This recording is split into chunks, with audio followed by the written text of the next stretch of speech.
Good evening, everyone, and welcome. It's nice to have people in the audience today. As we call the meeting to order, this is our regularly scheduled council meeting for July the 10th.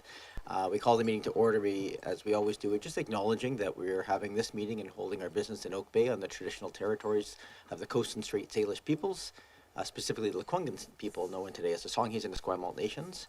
And we acknowledge and honor that their connections to these lands and adjoining waters continues to this day.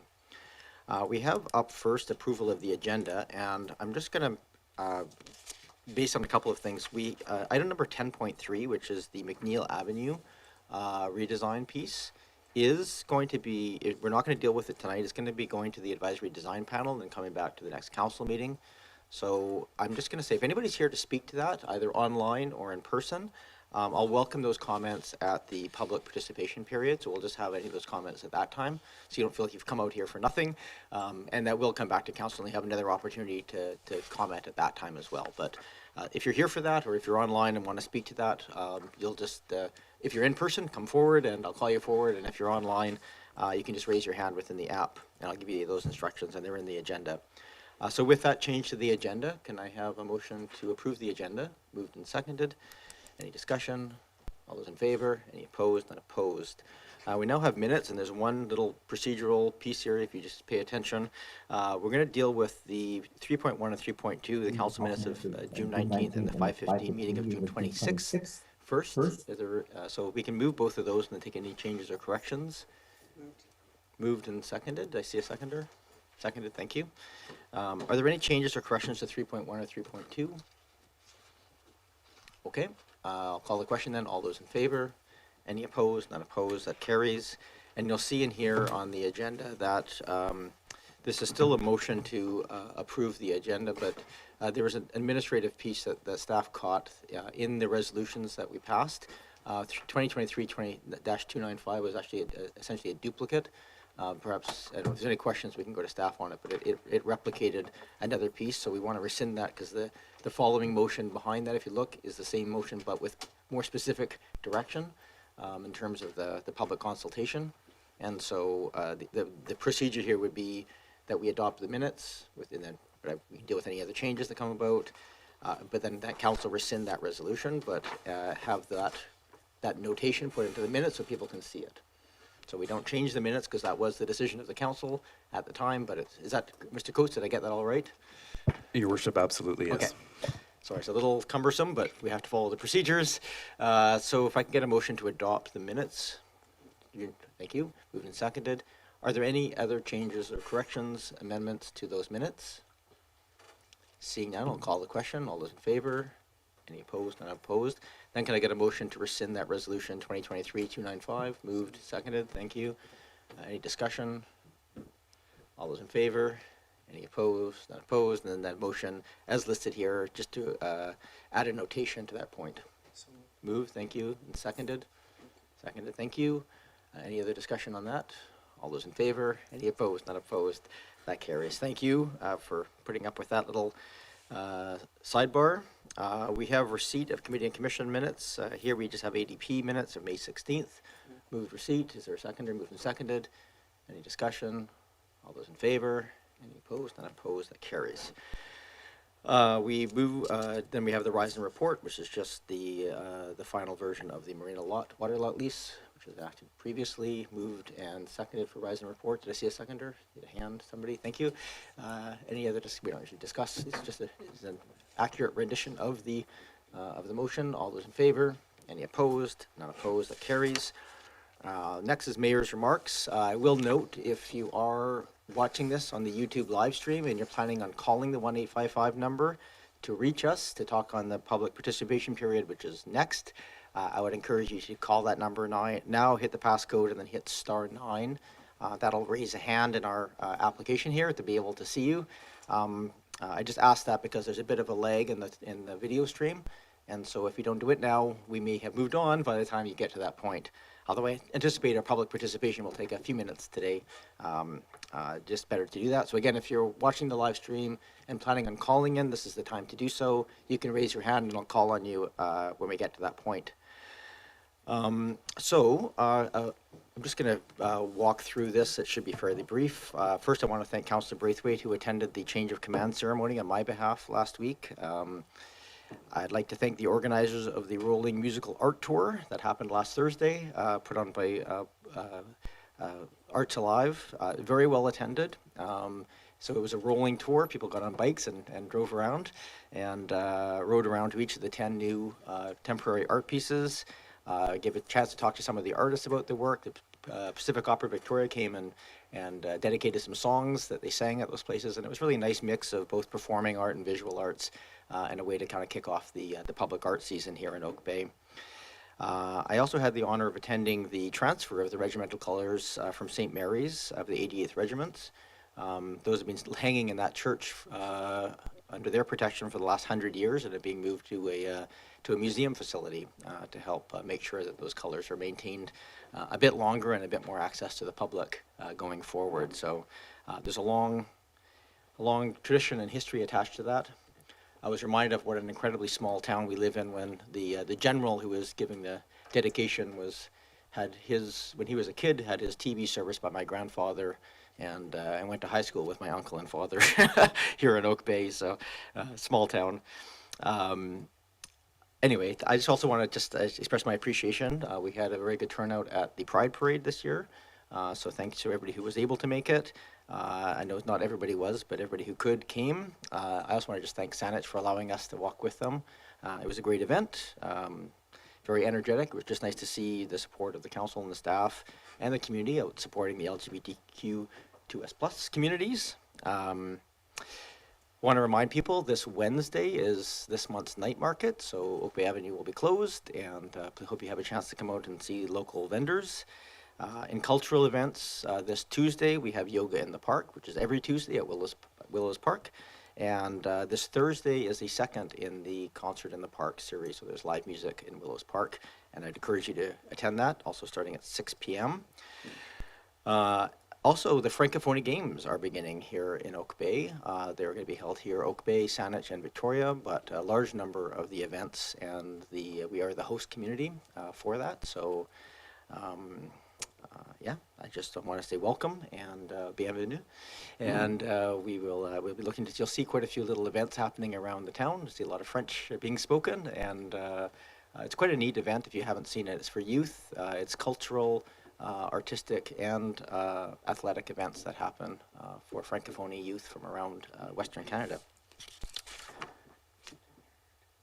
Oh yeah, and before I leave this, I just want to acknowledge, you may have noticed that we had the Oak Bay flag at half-mast, so we had a very long-standing councillor named John Herbert that passed away recently, just this last week, and so 15 years on council, but I think another 12 years before that on the Board of Variance, volunteer on the board of the Monterey Centre after he stepped down from his council duties, and responsible for many of the things that we take for granted here in Oak Bay, including things like the Christmas light up, which was one of his initiatives that was in response to 9/11. And so I just want to acknowledge his service to the community over many, many years, and our thoughts are with his family. Thank you. My comments seem to be getting longer lately. I think we have a lot more stuff happening in the summertime, so there's more things to go over. With that, we do move on to our public participation period. So there's just want people to be aware there's two places to provide public input. So if you're here for things that are on the agenda, so excluding McNeil, we'll invite you up for that now.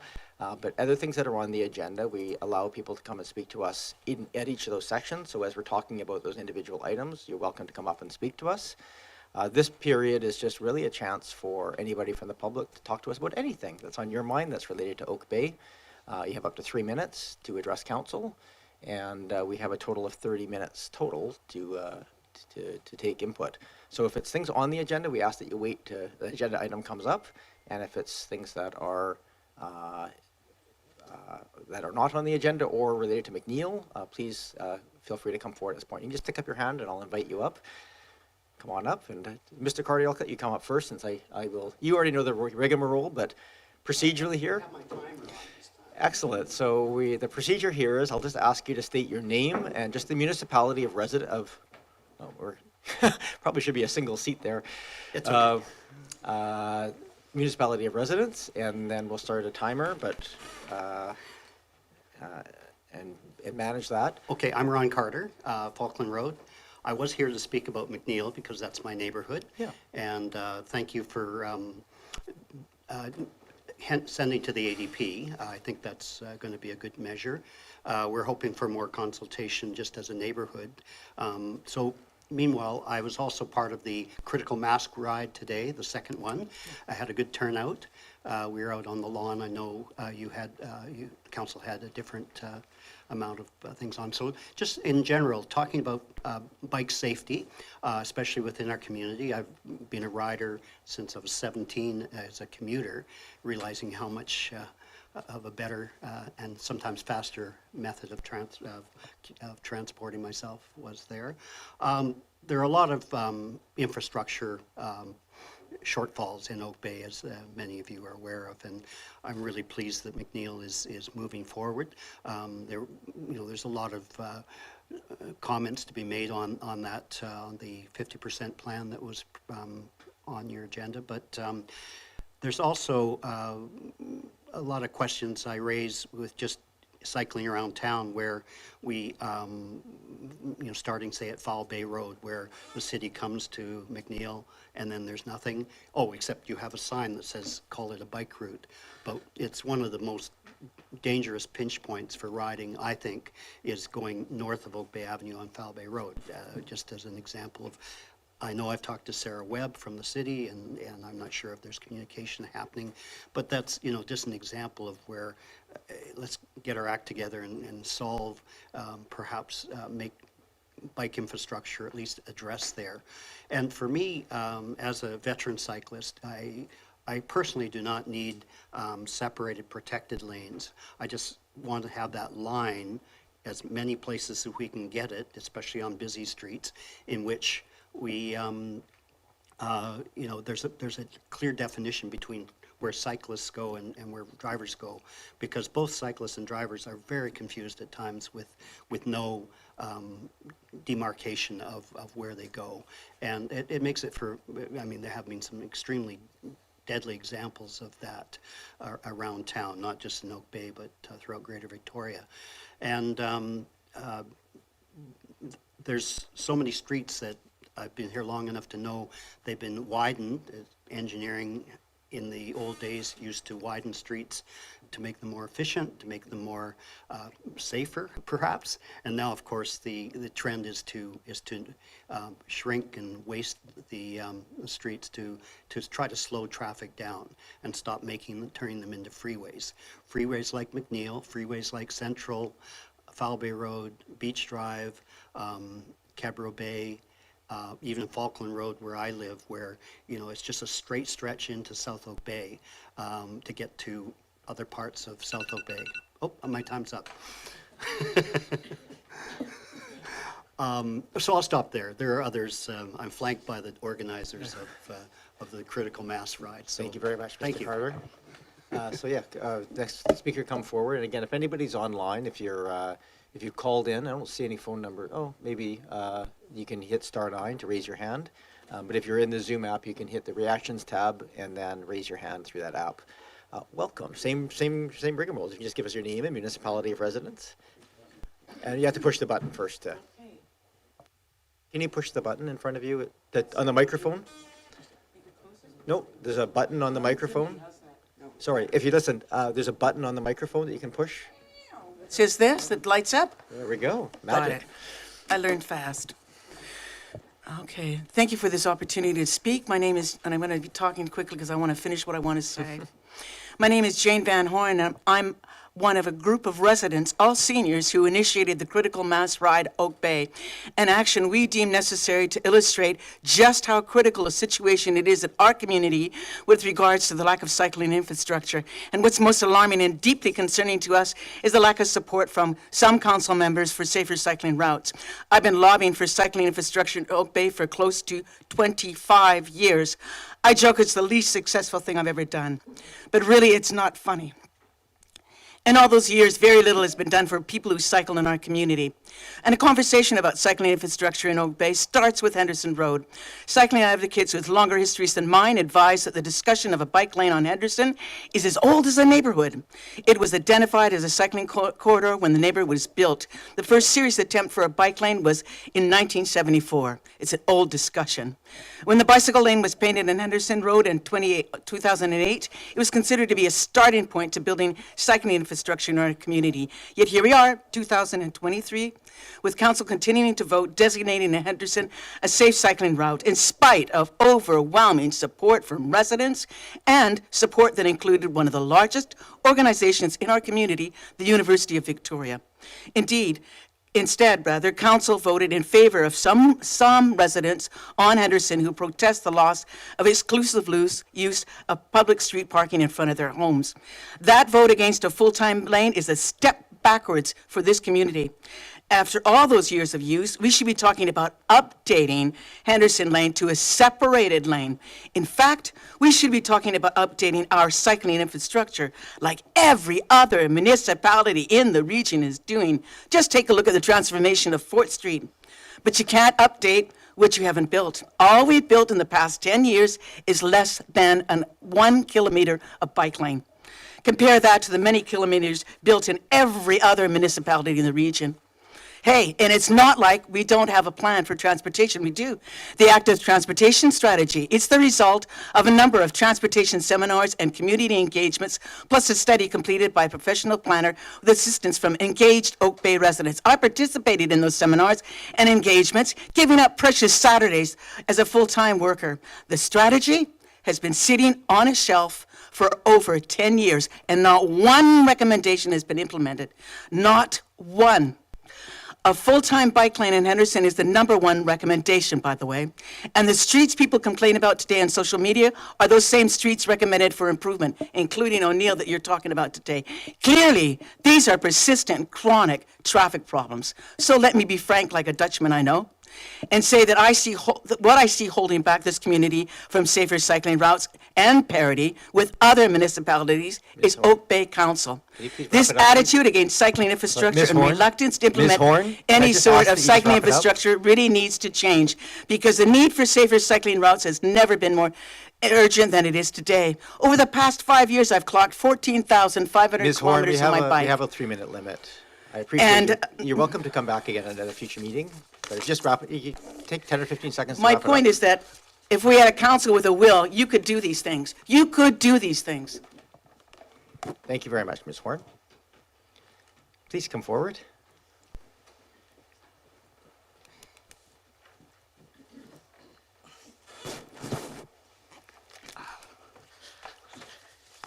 Hello, my name is Leslie Ewing, and I live in Oak Bay.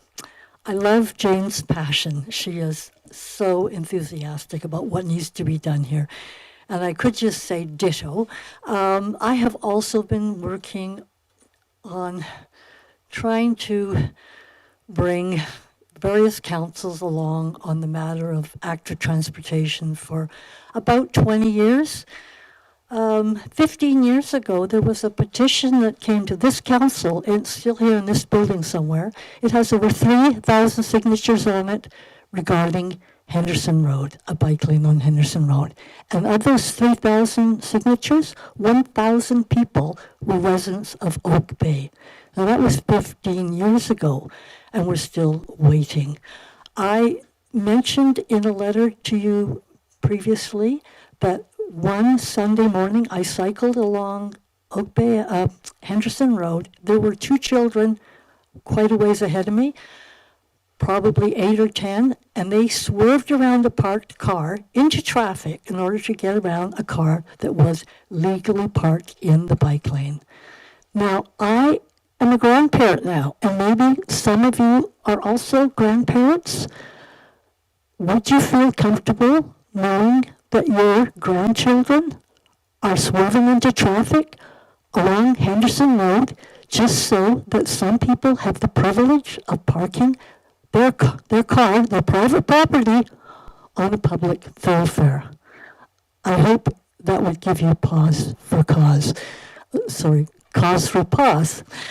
There are many other challenges that we face here in Oak Bay around active transportation. Henderson Road is certainly the easiest fix you could possibly do, and it still boggles my mind that that last vote went the way it did. So I hope that you will find it in your hearts and your minds to take away the parking position permission on Henderson, and we can begin to bring Oak Bay in line with other municipalities and make it easier and safer for you, your families, your grandchildren to get around without having to rely on a car or without having to be driven to school because it's just not safe. Thank you. And we will be back, by the way, for as long as it takes. We have a great turnout tonight, and the crowd is just so enthusiastic, so important, so supportive, and supportive of you too, doing the right thing. So thank you, and I look forward to some changes. Thank you, Ms. Ewing. I have, just anybody who's in the room, if you sit back about a foot or two from the microphone, it helps prevent kind of some of the distortion that happens. So it's fine. We can understand you, but it's a bit clearer if people stay a little bit further away from the microphone. I have Mr. Taddy online. If you want to unmute yourself, same process. If you could just introduce yourself, municipality of residence, and Tim, speak. can you hear me now, Kevin? we can. Yes, go ahead. Yeah. You just speak a Thank little you, bit louder. Tim and Taddy, a little clearer. Oak Bay, and thank you for providing this opportunity. Surgery's kept me in a lazy boy, which is getting less and less appealing every day. But I would have, just to echo the cycling comments, I would have been on the critical mass ride should I have been able to, and I will be in future ones. And I just wanted to say two quick things. One is that the current recommendation on the McNeil situation, particularly from Victoria to Foul Bay, is totally inadequate. There's no way that families can share a lane at 40 kilometers an hour with cars squeezing by. I've looked at Plan A and Plan B, I think they're called. It's a complicated port read, but it just does not. The recommendation is that, or the report identifies that we can't get to all ages and abilities there unless you remove the sidewalks. I'm not suggesting that, but I'm suggesting more traffic calming, 30 kilometers an hour, and I'll speak more of that when it comes back to council. The other very brief thing is derelict boats in the bay. I'm aware that the Dead Boat Society has made a submission to council proposing that they look at occupation by water lease of that area in Cadbro Bay for long-term management. I believe that's totally independent of the Turkey Head discussions that I'm sure you know are urgent to get on, because you have to deal with that by the end of your council. And my communication with Mr. Rankin's office suggests that there's the resources, the will, money, and expertise to clean up Oak Bay and Cadbro Bay of sunken vessels right now. And forgive me for saying this, but my inquiries just leave me with the impression that the obstacle is Oak Bay, that everyone else is ready to go. And so I just hope that's not the case, and I hope council pays attention to that matter. Thank you very much. Thank you, Mr. Taddy.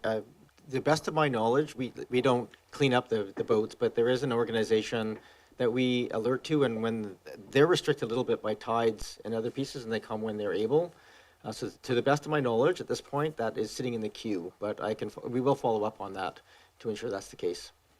In terms of the cleanup, that doesn't deal with the management question that you asked, which is a much larger question. Thank you. Okay. Point of order, if I spoke to this issue now, would I be prohibited to speaking on 10.5? Sure. So the question, feel free to come forward. No, this is a separate section, so if you're welcome to speak to any items on the that are related to Oak Bay, but if please don't speak to item 10.5 twice, I guess would be my ask. But members of the public are welcome to speak multiple times on multiple different subjects. So please welcome and introduce yourself. Good evening, my name is Martin Cowden. Oh, microphone. There we go. Good evening, my name is Martin Cowden. I live in Saanich. I work in Oak Bay. I have business in Oak Bay. I first of all want to thank the councilors, each of you, for your dedication, your work in this community, and your unrelenting perseverance of finding great solutions to sometimes difficult questions and issues. Oftentimes, there is no simple solution to the challenges that you face. And the expectations of people is that you would pull rabbits out of your hats and make everybody happy. I probably won't make everyone happy when I say, please do not consider separate bike lanes on Oak Bay Avenue, which would impede the parking that is so necessary. Someone made reference to Fort Street. Fort Street, from a business perspective, is a disaster of national magnitude. It is horrific. Parking lanes or bicycle lanes on Oak Bay Avenue would make an already difficult scenario even more difficult, perhaps much more dangerous. Those people who ride, and I respect them, I see you, we've been in the community for years. Someone mentioned they were riding since they're 17. He's probably 20 years younger than me. But 60 plus years ago, I rode my bicycle through these streets. There's not a whole lot more population in the city, in the municipality of Oak Bay than there was in 1991. There is room for everyone. I rode recently because there was reference to, would your grandchildren be riding and would you be concerned? I rode with my grandchildren in June to school, to soccer practices at Oak Bay High School, to Willows, up and down the streets. Does one need to exercise caution? Yes. Cars do, and bicycles do. Thank you for considering seriously the challenges that we all face. There is room for everyone, and one solution may not be the solution, but a mixture of accommodating the various needs from the various groups of people in this most beautiful community that we live in. After all, let's remember, this is perhaps the nicest village in the entire country. Let's keep it that way. And thank you for your time and effort to make things work. Thank you, Mr. Cowden. Is there anybody else who wishes to address council at this time? I have someone there, and that will probably use up our available time for the speakers, but please come forward. Same process. You can come forward, hit the button. There we go. My name is Carl Coyle Martin. I'm a resident of South Oak Bay. I want to draw, Mr. Mayor, through you, council, attention to the fact that on May 17th, we have a fatality collision with a city employee on Monterey Ave. And then less than 3 weeks later, we had a lost time collision with a police officer also on Monterey Ave.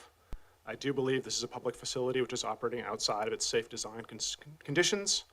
And I ask you to please direct staff to add temporary engineering controls to reduce the hazard on Monterey so we have no more lost time or casualties of city employees or members of the public on Monterey Ave. I feel like this is a known hazardous condition. I ask for your help remediating that hazardous condition. With regards to McNeil, I ask you to please not adopt the design as given. The underlying research, which is the basis of the design, only looked at vehicular traffic.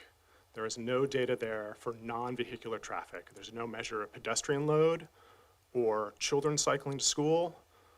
McNeil is a route for kids going to Margaret Jenkins. Margaret Jenkins was not even included on the consultant's map of schools in the vicinity, despite the fact it was included in the photograph. So it was in the photograph, the satellite image. There's no measure of cargo bike usage, non-electrified and electrified bicycle usage, or other mobility aids in the design. And so the only traffic that is calmed is vehicular traffic, and there is no models or data to suggest that the design as proposed is safer than the current design, or that the design casualty rate of that road segment is within an acceptable limits. So I would ask you, Mr. Mayor, to ask staff to say, let us do a design for McNeil which results in less than one casualty collision with a child per decade and maybe less than one fatality per century. I will let you set your safety boundaries, but we need to have the tools so we can model and say, like, how dangerous is the street segment, and to please consider non-vehicular, non-automotive traffic in the design. So do not accept the design as given until we have data that suggests that it is less lethal than the current condition. Thank you. Thank you very much, Mr. Coyle Martin. I had another hand over here. Come forward, please. I have my timer too, just like Ron. Yeah, no worries. I'll gently nudge you back in if you're going over, but we're fine. Welcome. Excuse me. I start my timer after I give you my name, right? Yeah. So I'm Andrew Alley. I'm in the McNeil neighborhood, and I'm an avid bicyclist. Welcome. So I really just have one request. I read the various reports for bike safety, but a while ago, and I actually didn't realize this meeting was here today until the bike rally. But I'm on McNeil, and the one thing I have read in the paper, and I think in reports, is that OPE is thinking of getting rid of the school zone and increasing the speed limit to 40K. And I don't understand that at the same time as you're talking about trying to calm the traffic.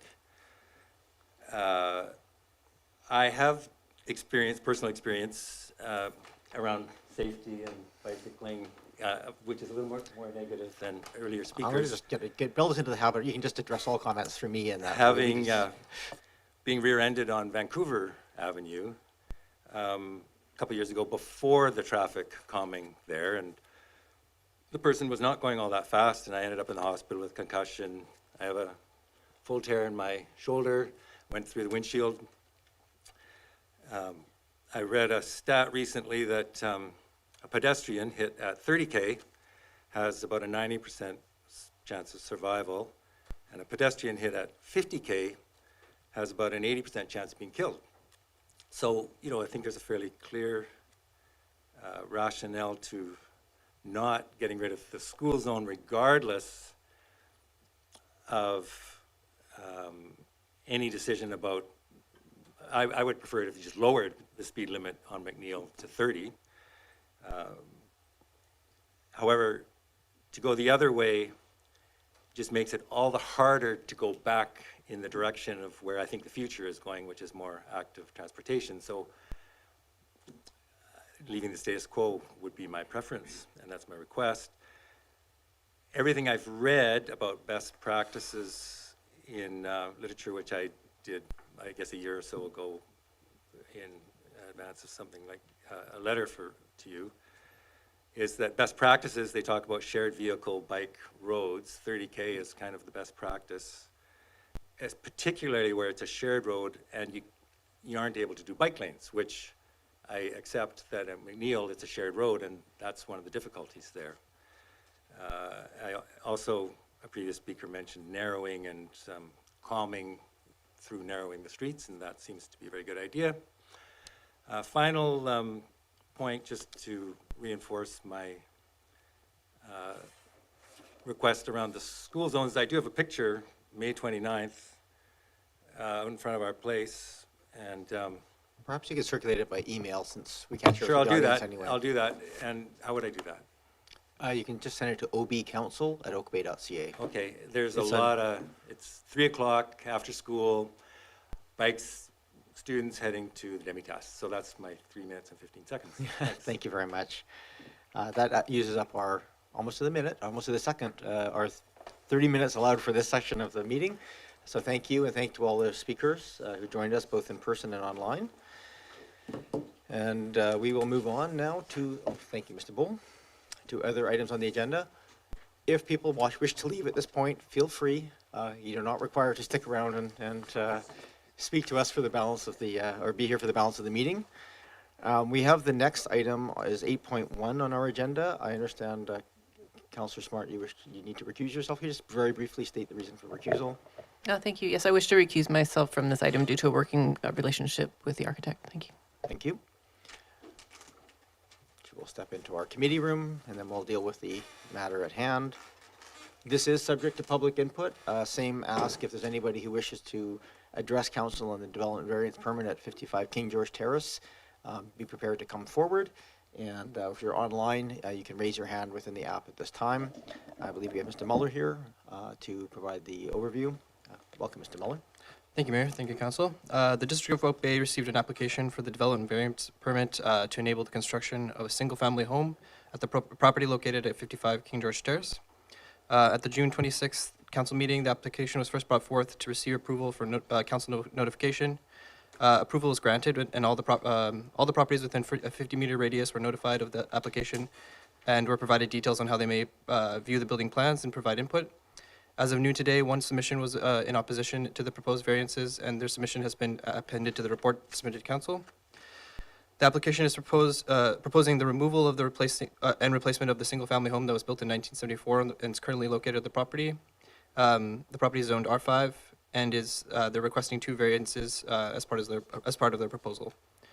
The first variance is they're citing site conditions characterized by steep elevations first, and the first variance would reduce the front yard setback to required in the R5 zone by 6.42 meters, or roughly 21 feet, for a proposed front yard setback of 1.9 meters, or 2.9 feet, compared to the required 7.62 meters, or 25 feet. It's worth noting that this configuration setback is 0.71 meters further from the front yard than the current lot configuration, so the house is set back a little bit further than the current configuration. And this reduced setback would allow for the siting of the northwest corner of the home containing the covered parking. The second variance would be to permit the exceeding the 25% front yard paved surfaces maximum for the allowable paved front yard paved surfaces by for 25%, and they're proposing 35.7%, or a difference of 10.7%. Again, the applicant states the difficulty of building conditions and the need to utilize the limited flat surface on the property for maneuvering and parking motor vehicles. Staff have reviewed this application with all the other relevant bylaws and found it to be in compliance and are recommending its approval. Should council vote to approve the DVP, the applicants would still need to submit for house demolition permit, building permit, and tree removal permits. Thank you. Thank you very much, Mr. Muller. I didn't see any correspondence on this item in the agenda. Is there any other? Oh, sorry, this is the one that has the one piece of correspondence, sorry.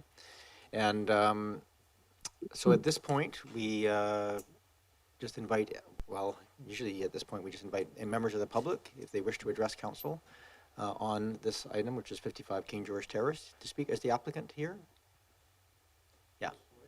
Okay, you don't have to come forward at this point. I don't anticipate we're going to have a lot of questions. We dealt with this at an earlier meeting. Great. I don't see anybody online who's indicated that they wish to address council or have any comments on this. So I'll come back. We just make sure everybody's had a chance to see the correspondence, and we'll bring it back to this table. We have I'll move receipt. Oh, sorry. So you're moving to receipt of the report, moved and seconded, thank you. Now we should discuss receiving. All those in favor? Any opposed? Unopposed?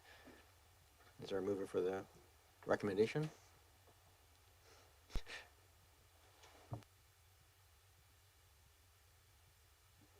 Can we get a battery change here on the microphone? If you're, Thank you. There we go. Thank you. I will move the recommendation to approve the application. Thank you. Moved and seconded, thank you. Is there any discussion on this item? I don't see any. Recognizing that there is this is a very difficult lot to build on, and the requirements being asked for here do seem very reasonable and very much in alignment with where the current house is, in fact, located. So seeing no other discussion, I'm happy to call the question. All those in favor? Any opposed? Not opposed? Good luck with the build, and hope you enjoy your new home, or the new home that you're building. Can we just get Councillor Smart to come back in?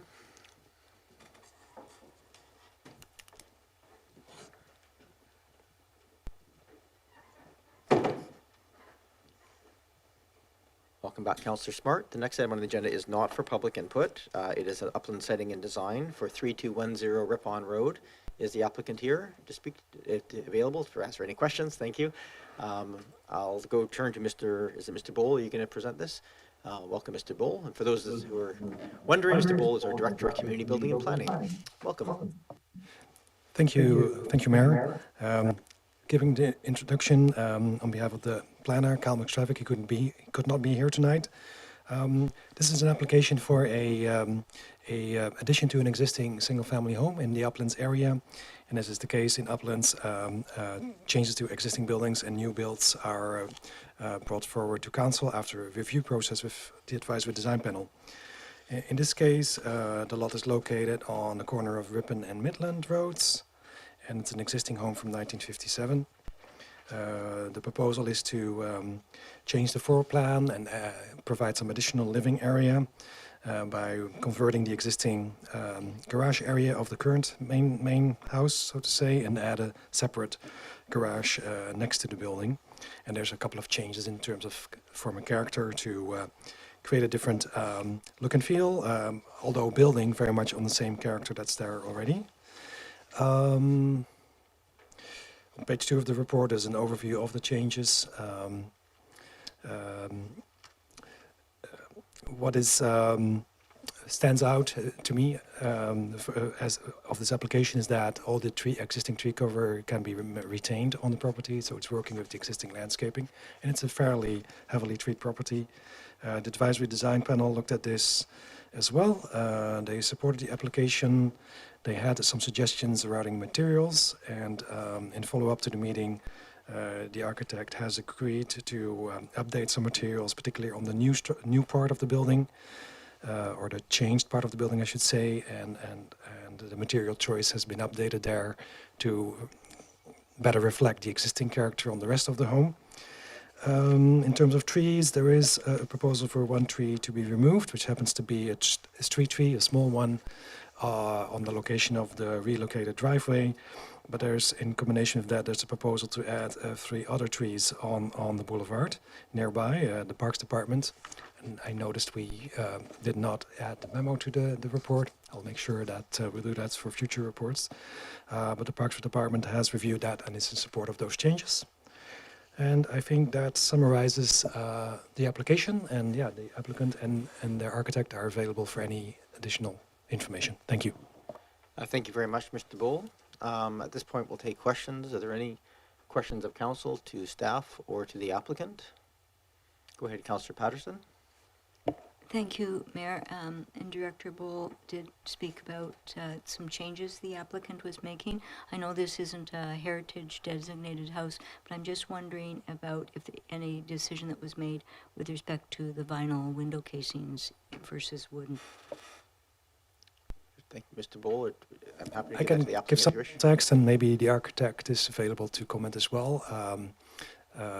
We had a follow-up discussion with the applicant, our staff, and the architect, and adding new wooden windows to an addition is relatively costly, and there's also other materials and other solutions available that have a similar or even a better performance. So the other windows in the house, I understand, need to be replaced as well, but I'm getting a little bit into the details that are probably better addressed by the architect. Thank you, Mayor.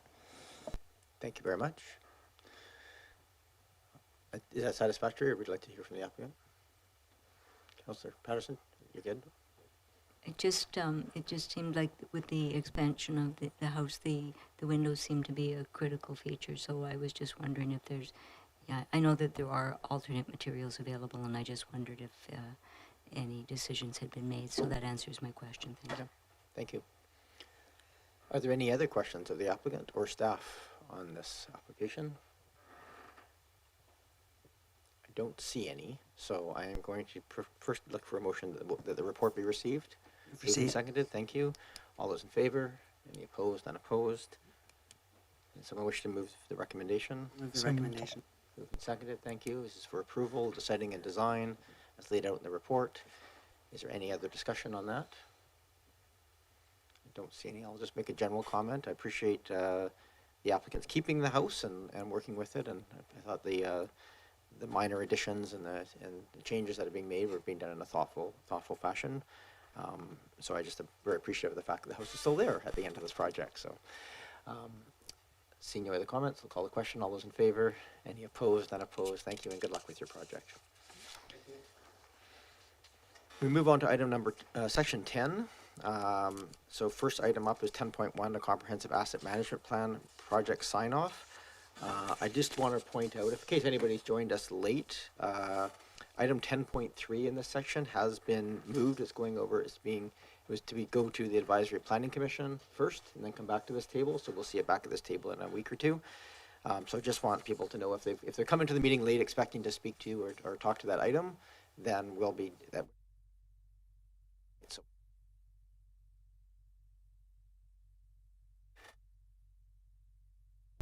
so just for people who are here for that item, just be aware it will be coming to a future meeting. It is no longer on the agenda. So with that awareness, and everybody's welcome to keep watching and to participating in person. But at this point, we're moving to 10.1, which is the Comprehensive Asset Management Plan. We have Mr. Payne, our Director of Finance and Asset Management. A very appropriate title, given the nature of the topic of conversation. Oh, thank you. Welcome, Mr. Payne. Thank you, Your Worship. I'm here to introduce the scope of the Comprehensive Asset Management Plan, seeking council approval for that. Prepared a quick presentation for discussion that I'm available for any questions that council may have. So just to run council and the public through the background in developing an asset management program in the district, it began in 2015 when council directed staff to develop a multi-year asset management program. And shortly thereafter, in 2018, council endorsed our current asset management policy and strategy. In 2021, council directed staff to fast track the financial strategy known as our Sustainable Infrastructure Replacement Plan. That was completed, and the findings and recommendations were reviewed by council, which has led council to approve 5 new positions in engineering to support capital replacement. That was in June of 2022. Those positions have almost completely been filled, but there's still a vacancy in those positions. So still getting our capacity up to budget at the current time. In early 2023, the Comprehensive Asset Management Plan was preliminarily approved in council priority setting as well as the budget. So to describe just some of the business need related to this project, the SUR plan estimated that there's approximately $273 million in assets that were overdue for replacement. What does overdue mean? That just means that they're exceeding their estimated useful life by national asset management standards. So basically that means every single year that goes by, the service level for those capital services drop, or the risk increases for failure, which is a reduced service level to the community. Those overdue assets account for approximately 42% of our depreciable assets. And engineering staff capacity to replace core infrastructure was at about $3 million. And the SUR plan recommended we increase that 3 to 5-fold, so between $9 and $15 million. And that's what the 5 FTEs was designed to assist with. Master plans for all major asset classes will be complete probably this year, but no later than 2024. The stormwater master plan is underway. That will allow our capital programming staff to integrate all of those master plans into one capital program. So here's just a view of how far some of our assets are depreciated based on their estimated useful life. So it just shows that on average our assets are approaching the end of their useful lives on average. As a result, in the next 15 to 25 years, we're seeing a strong demand for the replacement of our capital assets. The red there is the overdue assets. The green is the ones that are coming due for replacement according to their normal useful life. And so we really don't have an integrated capital plan that's been developed yet. Really, our capital projects have been based on very clear priorities of infrastructure that has failed or that poses a high risk. But again, we haven't done the analysis to determine what's the most cost-effective way on a whole. So we need to be able to replace our capital based on risk and in a more economically efficient manner, especially if we're undergoing a huge revitalization of our current infrastructure. We need to develop life cycle costing approach to planning and identify the gaps between the cost of existing capital service levels versus desired capital service levels. So council may want to improve the performance of those capital services. For instance, they might want to widen sidewalks, they might want to add bike infrastructure, active transportation infrastructure. So council needs to have an opportunity to express those desired service levels and balance that with the financial implications of those choices. And this plan will get us closer to being able to make decisions based on that information. There's also the desire to integrate climate risk assessment and natural asset considerations into capital planning, and that's included in the scope of this project. So the project components as proposed are as follows. First, a revamping of the asset management policy, and meanwhile, we would be conducting an asset management maturity assessment. That asset management maturity assessment may change when the likely deliverables occur. We might prioritize any of these other deliverables based on what that assessment shows. In all likelihood, the deliverables and the timeline that's been proposed here is what will unfold based on preliminary assessment. And then we would use that information to put together an asset management strategy. In 2024, the aim would be to develop capital levels of service. That's something that would require a significant level of of council direction forged through community input. We would develop an asset management risk register and also develop routine maintenance levels of service. So routine maintenance is not capital maintenance, it's just the regular maintenance we do to our capital services like water main flushing and what have you. We can undertake proactive maintenance or reactive maintenance, and staff should be able to articulate what the cost and risk of those decisions are. So again, something that requires council governance decision. In 2024 as well, we would develop data audit standards. Now we are likely going out to procurement for asset management software this year. That's a separate project that's been approved in our capital budget. The data audit standards would ensure that we are capturing the right data to be able to intelligently put together our long-term financial plans and capital programming based on international best standards. So in 2025, hopefully all of that would culminate in support for the development of a 20-year integrated capital plan that's primarily in the engineering department's wheelhouse. However, they will be able to use the information gathered and the strategy of the asset management to develop that capital plan in a more comprehensive way. We'll refresh the SIR plan numbers. Unfortunately, those numbers were 2021, just prior to COVID, when significant inflation took place thereafter. So those numbers are out of place.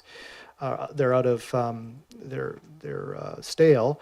However, they still did demonstrate the magnitude of the infrastructure replacement required. So the effectiveness of the report still remains valid in my opinion. And then this would culminate in what we're calling the comprehensive asset management plan. In the project charter that's before you, it sort of has a draft outline of everything that would show up in that comprehensive asset management plan, but it would culminate all of these components into that asset management plan. So just to comment on the community engagement envisioned here, the extent of the engagement will be subject to council direction, but we have integrated a budget for a reasonable level of community engagement in the project. We'll seek council direction at appropriate checkpoints, and we've developed a detailed communications and engagement plan already internally. As mentioned, the budget supports community engagement activities, primarily where the focus for that is the capital levels of service component, because again, that's where your community really wants to express their opinion on what our capital services should deliver and in what quality. And in part, the community has expressed that in various documents and strategies throughout the years, and so all of those can be taken into consideration. What we anticipate to be inform activities would be asset management policy and strategy, the risk register, the 20-year capital plan, and the SIR plan refresh, whereas inform and consult activities would be primarily the capital levels of service and the routine maintenance levels of service, where I think it's important to hear from the community to determine those. So that concludes the presentation. I'm available for any questions you may have. Thank you very much. Go ahead, Councillor Smart, and then Councillor Patterson, and then Councillor Watson.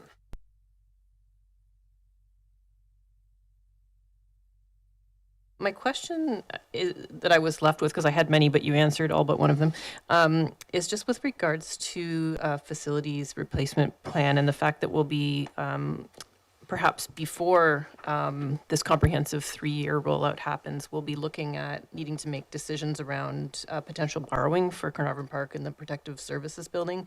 I'm wondering, does this process that you're unfolding for us now still allow us to take a snapshot look at some point of a 20 or 30-year facilities plan breakdown so that we can look at what potential borrowing we'll need to do over the next 30 years for facilities? I'm just wondering if this allows for that, or if that needs to be pulled out, or if it could be pulled out.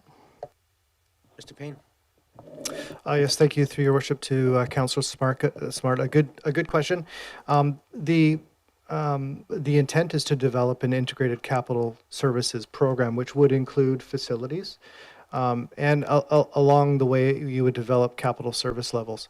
One thing that was added to the scope of the project during council priorities was to ensure that facilities planning is done with a climate lens. Right now, that would be done on a project by project basis. So for instance, when the Carnarvon Park design is brought to council for consideration, there will be various capital service levels, some of those being climate related, that would be presented to council. But the capital service level definition would allow council to broadly develop capital service levels for facilities, as well as the other infrastructure contemplated in it. So to answer a bit more succinctly, the answer is yes. We'll be able to, by virtue of the capital service level defining, we'll be able to determine what we believe the capital maintenance requirements for the long term are for our facilities, the debt that's required to accomplish that, taxes, etc. Smart, anything else? Yeah, through you, Mayor.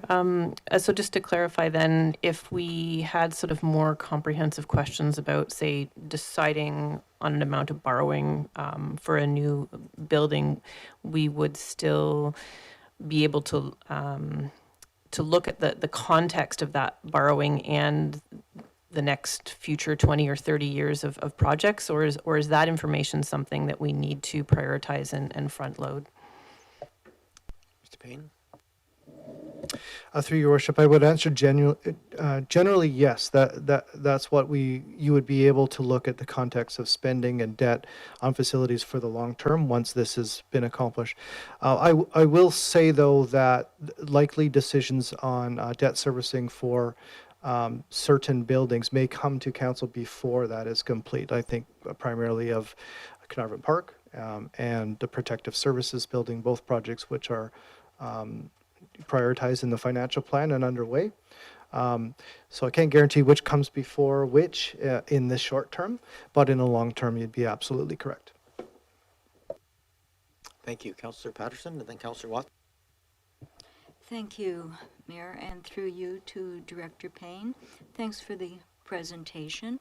I feel like I've been either in front of the council table or at the council table for so long that I just would like to really be feeling more like we're moving this along, but I know that you're doing everything that you can to get it started. Just a few questions about what we achieve by doing this and questions that I have about it. Do we now have data collected and organized to populate software, or is that one of the goals that's included in this work? Mr. Payne? Yes, an excellent question. We do have data. They're in, I would call, disparate databases. So you've got our GIS database, which of course has your year construction, measurement, GIS coordinates, etc. You have condition assessments that exist in other databases. You have risk prioritization in other databases. The comprehensive management plan aims to consolidate that into the decision making. That would need to be supported by the asset management software. And then the data audit standards would probably expand the type of data that we require. So for instance, when we go out to tender for capital works, we often require that the submissions be in an MMCD standard, a Master Municipal Contract Data Standard, and we could require that proponents provide data that we can then import into a consolidated database to support that. Patterson?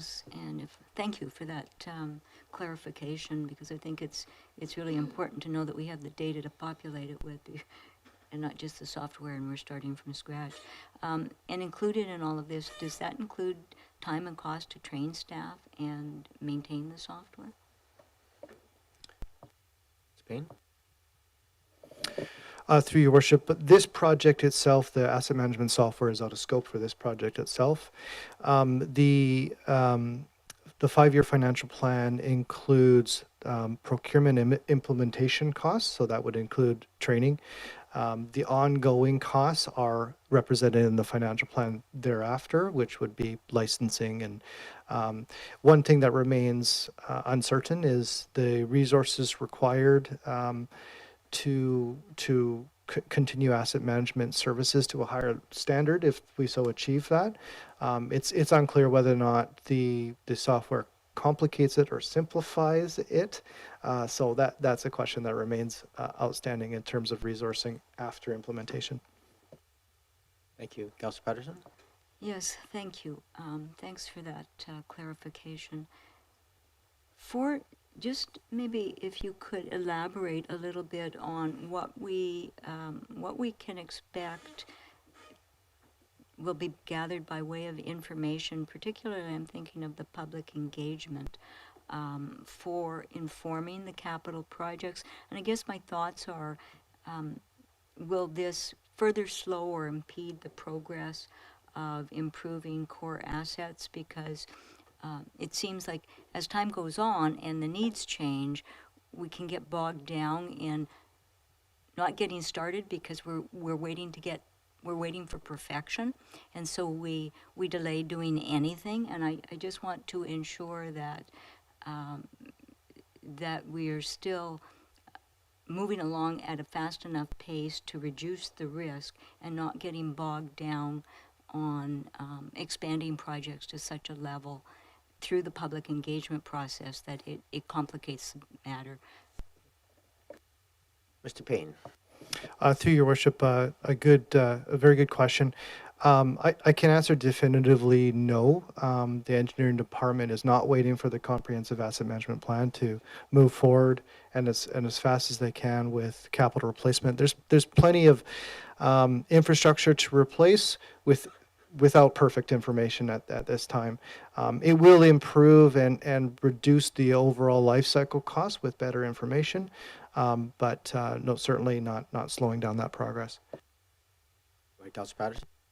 Yes, thank you. That's it's nice to know that we're making progress in many areas and not delaying it for perfection.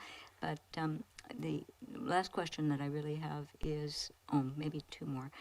If we don't presently have a risk register, what are we using to develop the capital budgets where work is ongoing right now? Mr. Payne? Through your worship, the deputy director of engineering is here, but I would say there is an internal expertise in terms of risk perception. Certainly a more comprehensive look at risk and developing a risk register can improve and refine that. But that's what I would suppose, but maybe Mr. Rennick would have more to add. Welcome to the meeting, Mr. Rennick. Thank you, Mayor. Yes, I would like to appreciate Director Payne's comments. He spoke very well for the engineering department. There are a number of ways to quantify risk when selecting a capital project, and historically Oak Bay has been a bit reactive. Tends to be the way that we identify risks of failure is where failures are already happening. So we get calls that there are sewer backups in a particular catchment. Well, there must be something wrong with those sewers. We have a high instance of water main breaks in a particular area. There must be something wrong with that water main. And that works to a point, but it's kind of, as Director Payne said, it's good, but it's not perfect. So we can continue making decisions with good information, but with the comprehensive asset management project, it will improve our decision-making ability because it will give us more tools. Thank you. Go ahead, Councillor Patterson. Thank you, Mayor. And the last question for this presentation that we're looking at, just, I did notice in it that it says diversity and inclusion is, well, it is there's a mild linkage, and I guess I'm just trying to clarify if in diversity and inclusion we are also in that pool considering changes to accommodate those with disabilities, or if that comes into a different category. Because I think if that's in this category, I think that it has more than a mild linkage. I think it could, in some cases, have a fairly strong linkage. I'm not sure to give that to Mr. Payne. You went first. Through your worship, it's a good point. It's sort of a judgment how I rated that in the report, but certainly developing capital service levels for, say, sidewalks or active transportation relates closely to accessibility, which would be included in that category. So, and that's certainly contemplated in the project. Yeah. Thank you. I have Councillor Watson next. Thank you, Mayor, and through you to both Mr. Payne and probably at some point Mr. Rennick. I have 3 questions, and they're mostly due to the fact that I'm new to the table, and I just want to make sure I'm following the plot and understanding all the terminology. So the first one is just picking up on Councillor Patterson's question. Could you describe actually the risk register? I don't have a fulsome understanding of what would be incorporated in a risk register. So that's my first question. Mr. Payne. Yes, through your worship. The risk register considers a number of factors, both let's call them real and engineered risk factors, as well as perceived, and also balances council's view on what capital services should be versus what they are. And it's a process by which you identify the criticality of assets in delivering the services that you expect for the community. And then that risk register is developed as a tool for capital program building prioritization.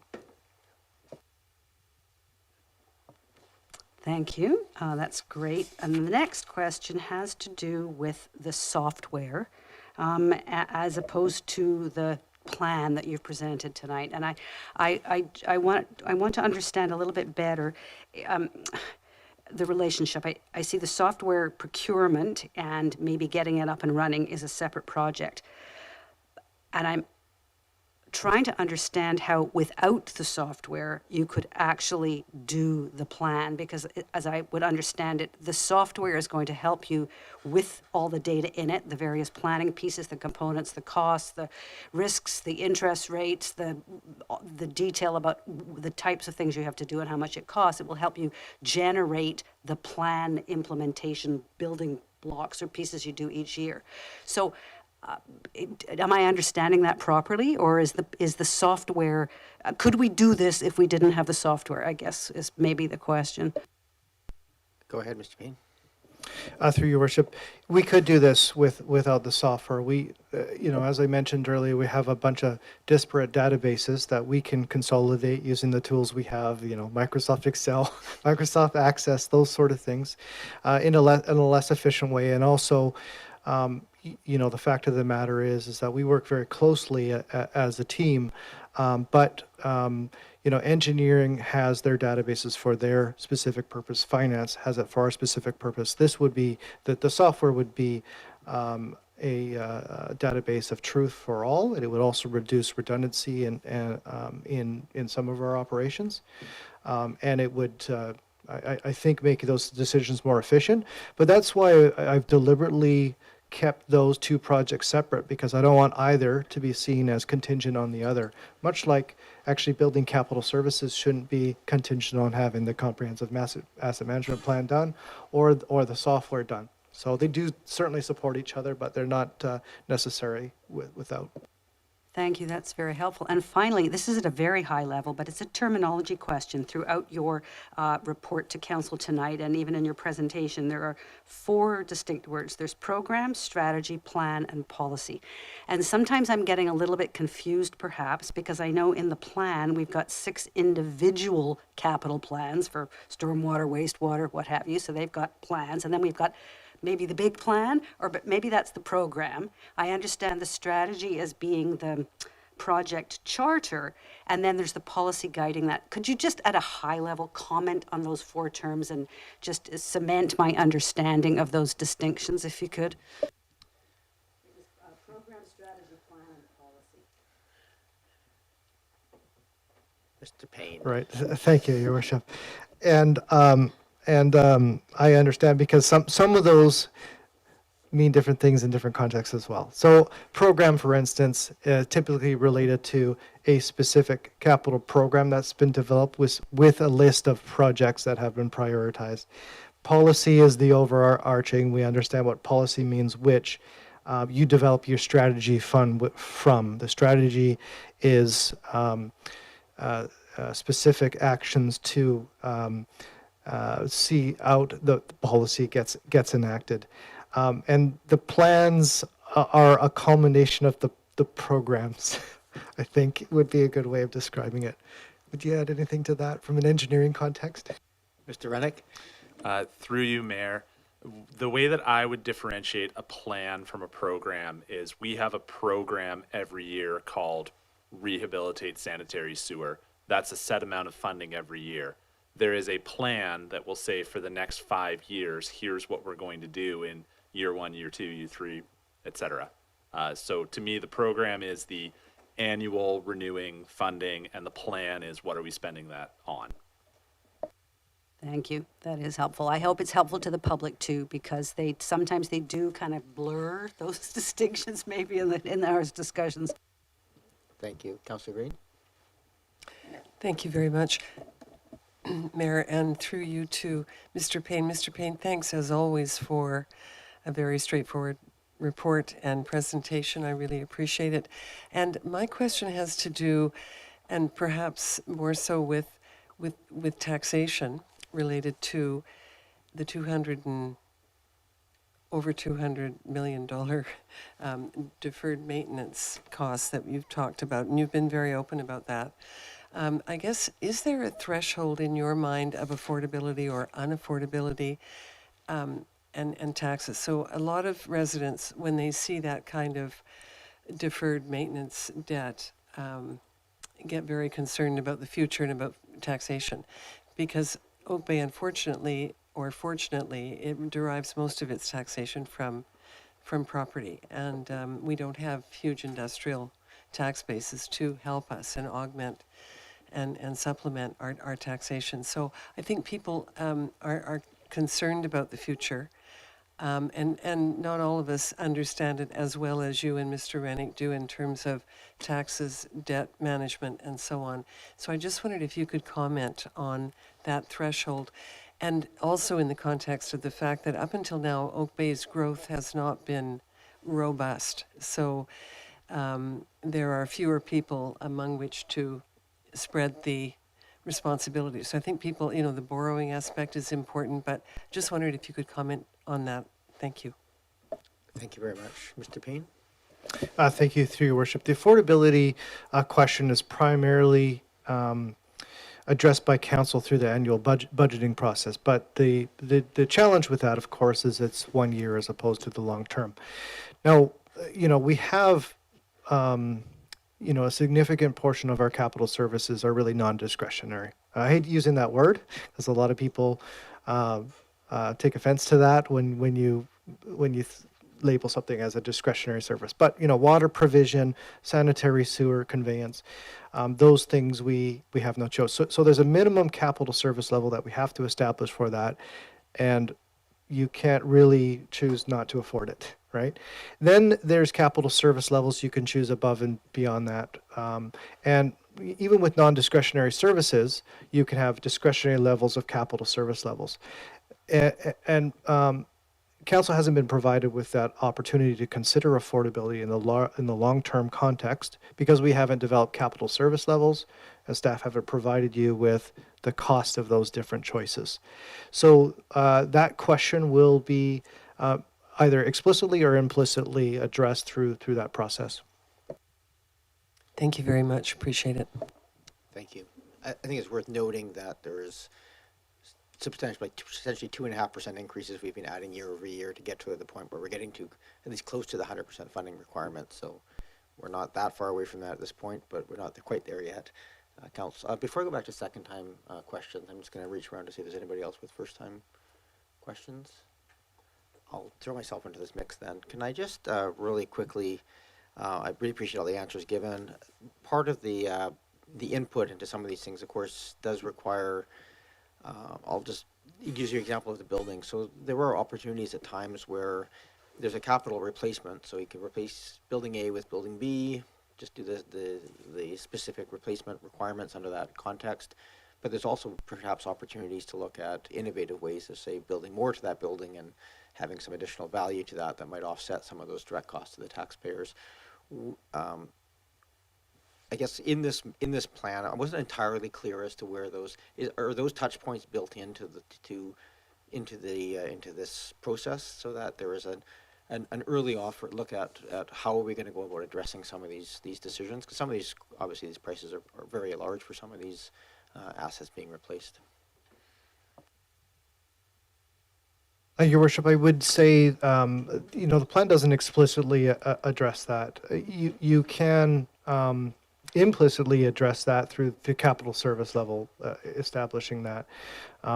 For assets that are very unique in nature, like buildings, as opposed to, storm drain, which is predictable in many ways, there's a great deal of potential variety in what you end up with. Now, you can establish overarching capital service level principles during this process to guide those decisions. But at the end of the day, when council's presented with a project for a building replacement, you can flex your discretion to change how that looks. And it's at that time that staff will support that process with innovative ideas to achieve those capital service levels. So it would be difficult for the comprehensive asset management plan to address that level of potential variety before those projects are before council. Thank you. And my only other question is just given the sort of 100-year lifespan a lot of these things have, and things changing in that time, how do you manage within a plan like this something as simple as like a sewer pipe where the population may be growing for the next 40 years, but then maybe shrinking and having to service a smaller population 100 or 150 years from now? How does that design criteria and those cost allocations come into maybe it's probably more for Mr. Rennick than for Mr. Payne, but are those considerations built into the design or into the planning piece, or where does that actually come in? Mr. Rennick? Thank you, Mayor. Those planning considerations are generally taken care of in our master plans. Our water and sewer master plans look at a modest population growth, just to say how long will these assets be in service and what population will they likely be servicing by the end of their service lives. For storm drains, it's factoring in climate change. It typically, if you were to assume that pipes will need to be bigger in the future than they are right now, you probably won't go wrong. We don't tend to assume that our population is going to go up and then come back down. So we do factor in a modest population growth when we are considering. We don't replace an 8-inch sewer with an 8-inch sewer. We might replace an 8-inch sewer with a 10-inch sewer and, build ourselves a little bit of extra capacity that way. Okay, thank you for that. Councillor Patterson, then back to you for a second time. And then Councillor Smart. Yes, thank you, Mayor, and through you to Director Payne. Just as a follow-up on Councillor Green's questions that she raised about the impact of capital replacement or the infrastructure deficit that we have right now in the district and the implication for taxes. But at the same time, the district has also underfunded preventative maintenance programs, and so both of these are going to rise together as far as the impact on taxation goes. and typically the life cycle costs don't come into the equation until the capital is approved by council, and then you do that. But then we look at the total life cycle cost for that capital project and how it will impact us over the years. But as we build this asset management program, and there's still the impact of the additional costs of the preventative maintenance program also rising, what do you anticipate you will do, we'll see for future modeling of the total impact when both of those are combined? Mr. Payne? Through your worship, part of the scope of the project is the routine maintenance service levels. So you're correct. We've done a decent job with new projects of identifying the life cycle costs, but only the capital life cycle costs, not the routine maintenance life cycle. So again, in that process would be very similar to capital service levels. We would say, here's the life cycle cost for routine maintenance for a pipe if you establish this level of preventative maintenance. And then council could say, okay, maybe over 100 years, it's going to cost the community less on average. It might cost the community now more, but the community on average less. Let's choose that. Or the council can make another decision. And there's also, frankly, there's it's rarely done, but you can over-maintain something, meaning that the life cycle cost is more than it needs to be because you've chosen a maintenance level that's too high or more expensive. That's not likely the case in Oak Bay, but nevertheless, you'll have the process to see how routine maintenance fits into the life cycle in that process. Thank you. Councillor Smart? Thank you. Through you, Mayor, I just wanted to clarify again with Director Payne. How much of this, I'm just imagining the end product that we're going to receive in 3 years and its inherent direct usefulness to our decision making. And I'm wondering, my understanding in my read through of this prior to this meeting was that it really is going to be setting up more of a database that can be utilized rather than like a one snapshot in time of a document that might just go and collect dust for 30 years. But can you just clarify how this is like going to be a moment in time decision making versus setting up a system that we can continually modify and use and deal with as each decision is made? Mr. Payne? Through your worship, a good distinction, because a comprehensive asset management plan, yes, it can be viewed in this context as here's your one product in 2025. You got a plan, and the community can look at it and understand what we're doing to address our asset management needs. Sure, but asset management plans, by their nature, have to evolve, right? And so, as part of the process, we'll determine capital services levels, routine maintenance. We'll determine a risk assessment. Those principles will be continually applied to our capital infrastructure, both maintenance and replacement. But council at any time can say we'd like to decrease capital service levels, and there should be checkpoints for staff to check in with council on that. When that happens, our asset management plan changes. And I've been told, in reality, once you've got your asset management program, at the highest maturity level, this really is an internally used principle-based approach with governance checkpoints. So, that's the ultimate maturity target at the end of the day. Go ahead, Councillor Smart. Thank you. Through you, Mayor, to Director Payne. Just one additional question then. I'm just wondering how specific the document will be. And I guess I'm still quite interested in the facilities portion of it with the planning we have going ahead. And so I'm thinking, for example, will the facilities, the sustainable facilities plan portion of it get as specific as looking at the sequencing of buildings that we'll need to replace over the next 20 years and how we're going to afford to do that? Like taking it one step further than our existing sustainable infrastructure plan. Mr. Payne? Through your worship, yes, that's the vision. Our sustainable infrastructure replacement plan really just assumed that we're going to replace the protective services building the same way it is now, and that's not going to be the case. But it's the base assumption we use to produce high level estimates. But if we go to council and council has established capital service levels for a building with sustainability targets, for instance, then we can prepare long-term financial forecasts for the replacement of the facilities, what the cost of that is, and that gets integrated into our SIR plan. And you notice that's why the SIR plan is closer to the end and after the capital service levels is exactly for that reason, so that we can take the new assumptions that council has established for us and prepare the long term. Now, when we prepare the capital service levels, especially for facilities for you, it's incumbent that we provide those decision-making points in the long term. So you're already going to have a snapshot of the long term at that stage, and then it just gets it represented in the SIR plan thereafter.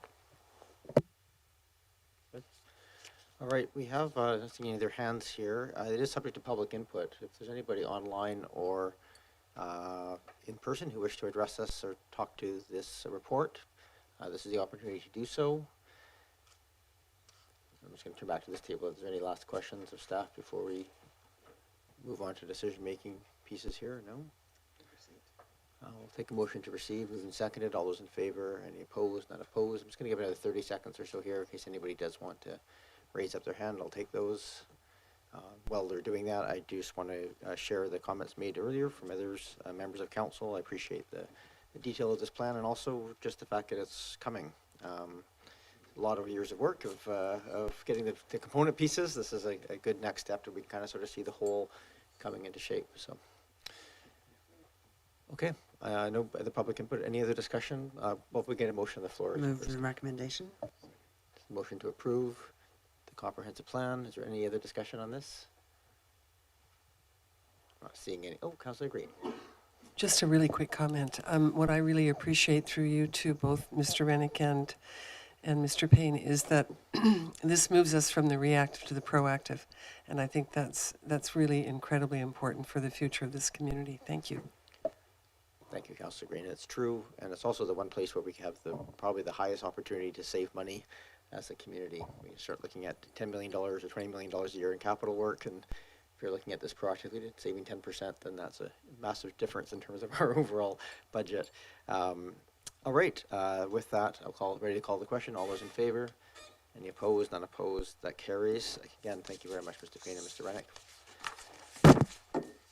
Moving on to item number 10.2, which is, 10.2, temporary sidewalks in Oak Bay. Mr. Rennick, you're welcome back. Oh, Councillor Green? I just want to apologize. This chair is quite rude, and I try not to move, but every time I move, it squeaks. Oh. So I just want to apologize for that. I did not notice it from here, but perhaps we can bring you a replacement chair. Oh, it is squeaky.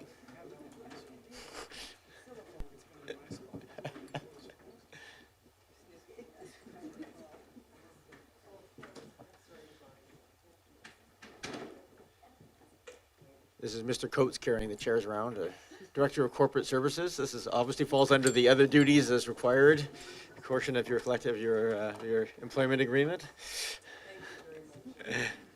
Thank you, Councillor Green. So with that, I'm ready to move on to number 10.2, is the temporary sidewalks. Mr. Rennick, we have your report in front of us. Please welcome. Thank you, Mayor. Thank you, Council. I'll be brief with my comments on this one. It's the third or fourth time that I have addressed Council with respect to the temporary sidewalks. We initially established the temporary sidewalks through the emergency, through the EOC. I always forget what it stands for. Thank you. Through the Emergency Operations Center as a response to the pandemic. When the Emergency Operations Center was stood down, we had approached Council for a couple of decision points relating to the temporary sidewalk on Crescent and also relating to the temporary sidewalk on Oak Bay Avenue. We had received some direction from Council to keep the expanded sidewalks, but to put in something that looked a little bit nicer. We did a little bit of a pilot study with the aluminum planter boxes at the Wilmot Crosswalk. we found that they looked great, but they also were not cheap. We have had a lot of calls and questions from folks who are in favor of the expanded sidewalks, folks who are opposed to the expanded sidewalks, and we felt that it was an appropriate time to come back to the council and basically discuss what is the future of these. Do we want to see widened sidewalks in concrete later on as part of the village area plan? Do we keep what's there? Do we say, well, that was a COVID thing and we move on from that? So there was a wide gamut of options. I don't know if you felt my struggle writing out all of the possible options, but the way that I see it, council could keep the sidewalks, could keep the current bollards, could put in fancier bollards, or could eliminate them entirely, or pick and choose. Some bollards stay, some bollards go. I'm happy to take questions. Thank you. I will observe here, and just in the interest of managing the time frame on this one, it is open to public input, so we'll take some public input here in a moment. We are going to just take questions from council first. We don't go to any kind of resolutions. We'll go to, then we'll go to the public for input, and then we'll come back to this table. And I think I have some suggestions on how we might structure the debate on this one, because I think you're right, Mr. Rennick, there are a lot of inputs into this decision-making one. So I think it'll come down to many of us how we're valuing those various inputs. So just as long as we're all sitting here with an open mind, we'll get through this in reasonable time. Are there any questions, Mr. Rennick? I have questions from Councillor Braithwaite, Smart, and Patterson. To start. Thank you so much. Mr. Rennick, on Crescent, the way it's set up right now, are there driveways that are impeded by the bollards that are on Crescent right now? And where I'm going with this question is if that was to be changed to a temporary bike lane or a painted bike lane, what would there be if there are a lot of driveways involved, would there be a big cost for that? Mr. Rennick. Through you, Mayor, the design of the temporary sidewalk on Crescent factored in every driveway location. So the design that we made, the white line basically stopped everywhere that there was a driveway so that vehicles could enter and exit. Were that to be repurposed as a bike lane, we could bring back a couple of options. The green conflict paint is one potential option. It has a fairly high maintenance cost. That's something that we could discuss. Councillor Braithwaite, thanks for the quick question and the quick answer. Go to Councillor Smart. Thank you, through you, Mayor, to Mr. Rennick. I just had a question about the where the property line is on Crescent between the sidewalk and the properties, because it's a bit of an unusual situation where there are often very tall hedges that are either right up to the property line or most often impeding onto the sidewalk. And I wondered, typically in Oak Bay, there's like a 2-meter distance in which you have to have grass, but there must be something different happening there. Could you just clarify where the property line is and why hedges are allowed to be right up against the sidewalk in that location? Mr. Rennick. Through you, Mayor, the discussion of hedges came up the last time that we discussed the Crescent Road sidewalk, and I asked Mr. Hidlay, who's the manager of Park Services, to send around a number of reminders to those homes. The property line on Crescent Road is very close to the back of the sidewalk. Those are private hedges. We do send owners compliance letters when their hedges are blocking the sidewalk, but it becomes one of those things where you're almost constantly staying on top of them. People will say, well, if I trim it back any further, it's going to die. We do have the opportunity under our bylaws to say that if we're not happy with the work that a person has done, the parks crew can go and do additional trimming for them at their expense. Traditionally, we have not gone that route. We have mostly found that owners, when you send them the letter, they trim their sidewalk, but there are trim their hedge. There are other sidewalks besides just Crescent where we have noticed that there's certain problematic areas where hedges encroach. Thank you. Anything else, Councillor Smart? Councillor Patterson, then Councillor Appleton. Thank you, Mayor, and through you to acting deputy, I guess, acting director of engineering, right? Okay, for Mr. Reddick. Certainly people have become very accustomed to having the wider access on Oak Bay Avenue, and there's been particular advantage because of the conditions of the sidewalks themselves on Oak Bay Avenue. Some have been remediated already, but there is still work to be done on the sidewalks. Could you perhaps enlighten us as to what we can expect by a schedule to have particularly some of the more hazardous areas corrected on Oak Bay Avenue? Mr. Rennick? Through you, Mayor, the trip hazard policy that council endorsed many, many councils ago does establish a certain threshold through which a trip hazard would qualify for immediate repair.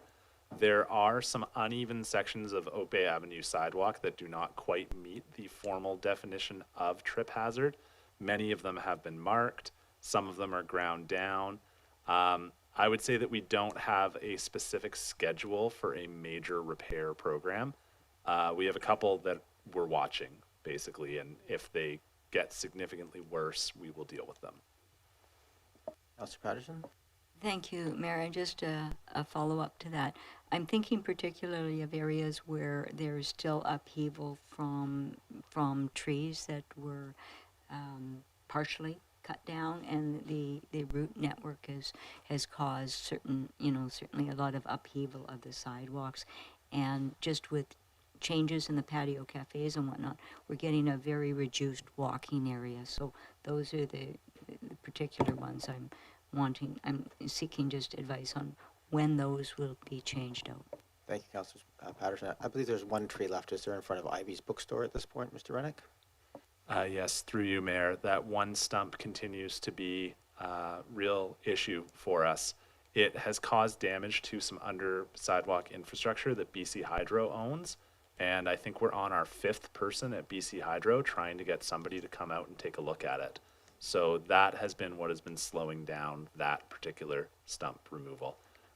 We've removed the other 3 stumps, planted new trees, and fixed the sidewalk. We're just stuck in this bureaucratic mess of trying to get Hydro to come and look at their box. Just since that's not an area where there's a temporary sidewalk, I'm going to move us past that one. Anything else, Councillor Patterson? Just to follow up on that, Mayor, what remedies are available to the district if we're not getting satisfaction through BC Hydro and it becomes a hazardous condition? Is there some action perhaps that should be acted on by council to help this process along?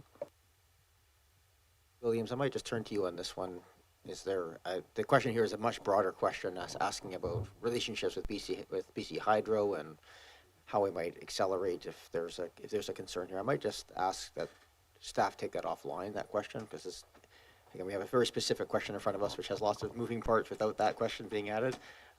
So we maybe just take that offline. If there's a reason for it to come back to this table, we're more than welcome to do that through a notice of motion process. I have next Councillor Appleton, and then Councillor Watson, and then Councillor Green. Thank you, Your Worship, and through you to Mr. Rennick. I'm going to assume, and I believe I know the answer to this question, but I'm going to get Mr. Rennick's professional expertise on this. There's a comparison of different types of delineators presented in the staff report, the existing sort of fairly basic type of delineator, the more robust style that City of Victoria uses in certain applications. I'm going to assume, because I've seen examples, but I'm going to assume that these things exist on a bit of a spectrum, essentially, that there's many different options between the more fundamental ones that we've installed as initially as an interim measure and on and into including something that could be considered more permanent in nature. So, I mean, what's the scope of options that we have, and is it possible to sort of return to council's a comparison of some different options beyond just the 2 that are in the report? Mr. Rennick? Thank you, Mayor, through you. There are certainly a wealth of options out there. The ones that were originally used by the EOC are the kinds of things that you might see in a parking area where you're just trying to delineate they're really more for visual purposes than anything else. The ones that City of Victoria uses that we referenced in the report, they're still flexible. If a car were to drive into one, they're supposed to spring back up, although sometimes they don't so much spring back up as just don't come back. You then have the option of the more permanent barriers that you would see for areas where you're trying to separate cars from pedestrians, the kinds of things that you see for vehicular control at large entrances to stadiums, for example. So really, the world of bollards is vast and probably only exciting to bollard salesmen, but we absolutely could come back with more options if that was what council directed. Thank you, Mr. Rennick. Councillor Watson. Thank you, Mayor, and through you to Mr. Rennick, please. You did mention the village plan and possible futures, certainly for the Oak Bay stretch of sidewalk. And I mean, my own observation is that it's the sidewalk widths all along Oak Bay Avenue within Oak Bay are very variable and some quite substandard. So I just wanted to ask a question. Absent a village plan, which may impose a different standard and design aesthetic and all sorts of lovely things that I would hope we aspire to, if we were putting in sidewalks along Oak Bay Avenue today, what would be the design dimension of them? If we were putting them new, typical 21st century design standards for sidewalks in an environment like that. Mr. Rennick? Through you, Mayor, typical 21st century standard for a sidewalk would be 1.8 to 2 meters in a commercial core. If I could just follow up, what would be the narrowest dimension along that stretch that currently has, not including the bollards, but the sidewalk itself? What would be the narrowest dimension we have along Oak Bay in any place where bollards are currently doing some temporary work to expand the area? Mr. Rennick, do you know that answer? I believe the narrowest point is approximately 1.1 meters, and that is on the block between Elgin and York. There is a section, there's a small metal fence, and there's a lamp post, and that's your tightest point. Thank you. Councillor Green? Thank you. Thank you, Mayor, and through you to Mr. Rennick. Thank you, Mr. Rennick, for, well, maybe thank you for bringing this back. It's challenging. I just wanted to ask you, in your professional opinion, back to sidewalks and tripping hazards. Would it be wise, in your professional opinion, for Oak Bay to revisit that tripping hazard definition and what the thresholds are? That's the first question. And the second question is, there is a liability attached, obviously, and in the context of accessibility planning now, which the province has made a priority, and in the context of our own active transportation plan, would that make sense to revisit our tripping hazard threshold and that kind of thing? And you probably know it really well, but I just wondered if that was something that's on the horizon and on your horizon specifically. Thank you. Thank you. If you can answer the question, Mr. Rennick, and probably best in the context of what sort of current standards are on those pieces, if you're by comparison. Yes, thank you, Mayor. Through you, that's actually a fairly big question. As you rightly note, the tripping hazard policy does have an impact on liability. If we were to adopt a tighter tripping hazard, are we now suddenly opening ourselves up to a lot of things that we ought to have fixed and we haven't fixed because they didn't meet our old definition? I would also say that the tripping hazard policy as written is basically if Public Works identifies a tripping hazard, they flag it and we fix it. That's one option. Another option would be a comprehensive look at hiring a consultant to look at what shape our sidewalks are in, but that just becomes another study, another capital program. So that would all entirely be at council's discretion if that's something that they wished to direct. I appreciate that. Thank you. Thank you. I'll just let myself go as one first-time call or questions, and then I'm going to go to the public. We have one online and I think a couple in person that wish to address council on the matter. Actually, I don't think I have any additional question here for staff. I think the questions that were asked actually addressed all the questions that I had. So with that, I'm happy to go to the to members of the public. We had one that had registered to speak. That's Mr. Cowden, and then we have two more there that are also willing to speak, and one online. So process here, same process as before. We'll just invite people up, and one at a time. You're welcome to address council. We aren't actually in our procedures bylaw quite as firm on our 3 minutes in these sections, but we do ask you to try and keep it to 3 minutes. I'll let you know when 3 minutes is up so you can try and wrap it up to make sure that everybody has a chance to address council. With that, welcome back. And just again, if you could just state your name and municipality of residence for the record or connection to Oak Bay, and we'll let you go from there. Thank you and welcome. Thank you for having me back. My name is Martin Cowden. I am the president of the Oak Bay Business Improvement Association, and I come with a letter representing the business community in Oak Bay Village. If I may read my statement here, my letter, and that's attending to the temporary sidewalks in Oak Bay. I'd like to start by saying as the summer season is now upon us, the businesses in Oak Bay villages are welcoming the community in ever greater numbers, and we've already noted that tomorrow night will be, or Wednesday night will be our next market, and lots of people come into our community.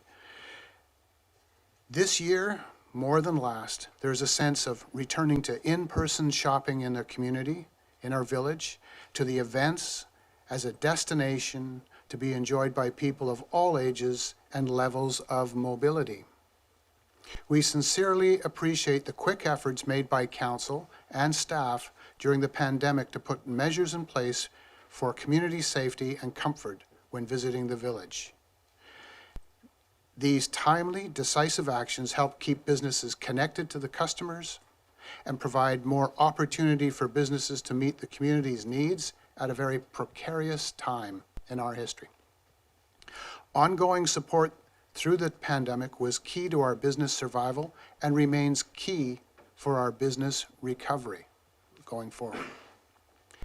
We are writing to ask council to support the staff recommendations to remove the temporary sidewalks in Oak Bay, specifically the sidewalks widening along Oak Bay Avenue in the village.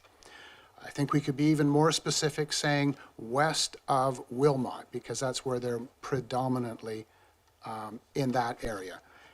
And yes, we recognize the challenges to the sidewalks there, and I have addressed previous councils over the years as those sidewalks are a challenge, but once again, there's no simple and easy solution to that.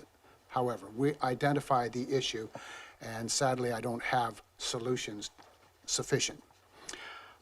With the return of in-person shopping and the events and tourists, we are now, these bollards, as we call them, are now a hindrance to business recovery as they have outlived their purpose as a public health measure. In part, putting those in place, we will recall there was a expectation that people maintain a 6-foot distancing during the pandemic because it was believed that the pandemic could be spread. At that time, the belief was it would be spread. So you wanted to keep 6 feet apart. Well, there isn't 6 feet on those sidewalks. So that was part of that initial. It was to give distance to people for their protection. We also appreciate the ongoing efforts to beautify the village, as you have identified, such as the planter boxes have been installed as a bump outside Wilmot and Oak Bay Avenue. These kinds of amenities help to draw people to the village and make it a desirable place to seek out shopping, dining, and other services. Many businesses, though, in Oak Bay Village are still recovering from the economic effects of the pandemic. The combination of lack of parking in that section of the village and a perception of parking scarcity is prompting customers to consider shopping elsewhere. The mega malls have got tons of parking. We have heard from several businesses along Oak Bay Avenue that the lack of parking is having a detrimental effect on their business. They have received feedback from customers about parking in the vicinity of their business. Some customers have chosen convenient alternate options for shopping and go elsewhere having an economic impact on our village businesses. In some cases, and we know who they are, we won't mention them, but businesses are taking on more than their fair share of parking responsibilities as traffic that would have been parked on the street but aren't getting to be parked on the street. And it's pushing them into private parking lots and restricting access for their business customers. I can speak directly to that. It's an ongoing issue at my end. There are certain businesses that have limited access to parking because of bollards, et cetera. And they pull into my parking lot. And then I'm the bad guy for saying, hey, you can't walk down to the village and go shop down there. And my customers can't get into our parking lot. It's a problem. And I don't know a nice way of fixing it. So there is an additional accessibility issue for some businesses that have been orphaned with no street parking for the entire block. This continues to challenge these businesses, especially businesses with more senior clientele. We feel it would be in the best interests of business and our community we serve to return this section of the street to parking, helping to ensure Village is accessible to everyone. We appreciate your attention to this. Thank you for hearing me out. Thank you, Mr. Cowden. You're well over your 3 minutes, so I'm going to ask you to wrap it up, and Perfect. we'll go to the Thank members you. of the people online. I see a Tom and Jean online, and then I'll come back to the two hands that I saw in the room here. So the people who identified, there we go. If you could, you are now unmuted. If you could just state your name and municipality of residence for the record, then you, if you can try and keep your comments to around 3 minutes, that is appreciated. Welcome. Thank you. My name's Jean Newton. I live at 2125 Oak Bay Avenue. So I walk on the avenue every day, and I have the opportunity to see many people walking on the avenue every day. I think what's happened with the extension of the sidewalks is that it has become in the minds of many people the permanent wider sidewalk. I don't think there's so much temporary extensions as they are necessary extensions that were temporary but have become necessary. The question of accessibility, very large number of people who walk on Oak Bay Avenue are older adults. There are a lot of people who use mobility aids. There are a lot of people who use scooters and walkers, and people who no longer drive and live in the vicinity and do all of their shopping by walking into businesses on Oak Bay Avenue. These people have said to me many times that they feel insecure, that they feel at risk of falling. The tripping hazards are more than just what meets the eye, because a lot of these people's visual problems are pretty severe, and they have difficulty seeing, and they feel anxious when people are walking toward them. And you'll see older people moving out of the way when it's really the younger person who should be moving out of the way, just because they're feeling that they want to be sure they keep their balance and they're able to walk on the sidewalk. Now, it seems to me, I'm also a member of Walk On Victoria and a longtime walking advocate. So I'm pretty familiar with sidewalks throughout the CRD. And it seems to me at a time when we're talking about accessibility issues, one way to look at it is accessible, how close can I park? But another thing is, can I even walk down the street when I don't drive and get to the necessities I need? So we're talking about having accessibility committees. We're talking about having accessibility policies. And it seems a big contradiction to be taking away accessible sidewalks. I'll end there because my partner also would like his 3 minutes to speak. He's here, we're at the same location. So I'll let Tom talk now too. Yeah. Hi, I'm Tom Newton. I also live at 2125 Oak Bay Avenue. And what I would like you to consider is there's a number of people who use mobility devices on Oak Bay Avenue and who live in the vicinity and shop in all of the businesses on Oak Bay Avenue. There is not, if you go north of north of the Municipal Hall, the sidewalks get very narrow. These extended sidewalks have allowed people to use their walkers in much more comfort. And if you saw it before, you would notice that people could not pass each other on many of the portions of the sidewalk. If two people with walkers or a person with a scooter and a walker try to pass each other, one of them has to actually move off the sidewalk or wait at the bottom of the sidewalk to be able to get down the road.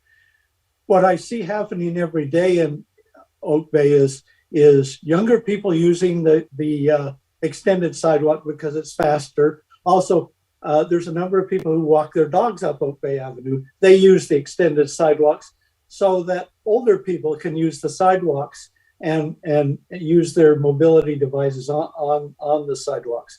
So this may have been a temporary fix for the COVID pandemic, but it has turned out to be something that a number of people have felt really improves their quality of life. So I would really encourage council to keep the extended sidewalks until Oak Bay, and hopefully this is very, very soon, can replace the sidewalks with adequate sidewalks for the village, because they are kind of a disgrace. And it could be a very exciting village for business people like the person who spoke, if there was much better sidewalk infrastructure. Okay, thank you. Thank you very much, Mr. Newton. We have two other people in the audience here who wish to address council, so you'll all get a chance, so come on forward.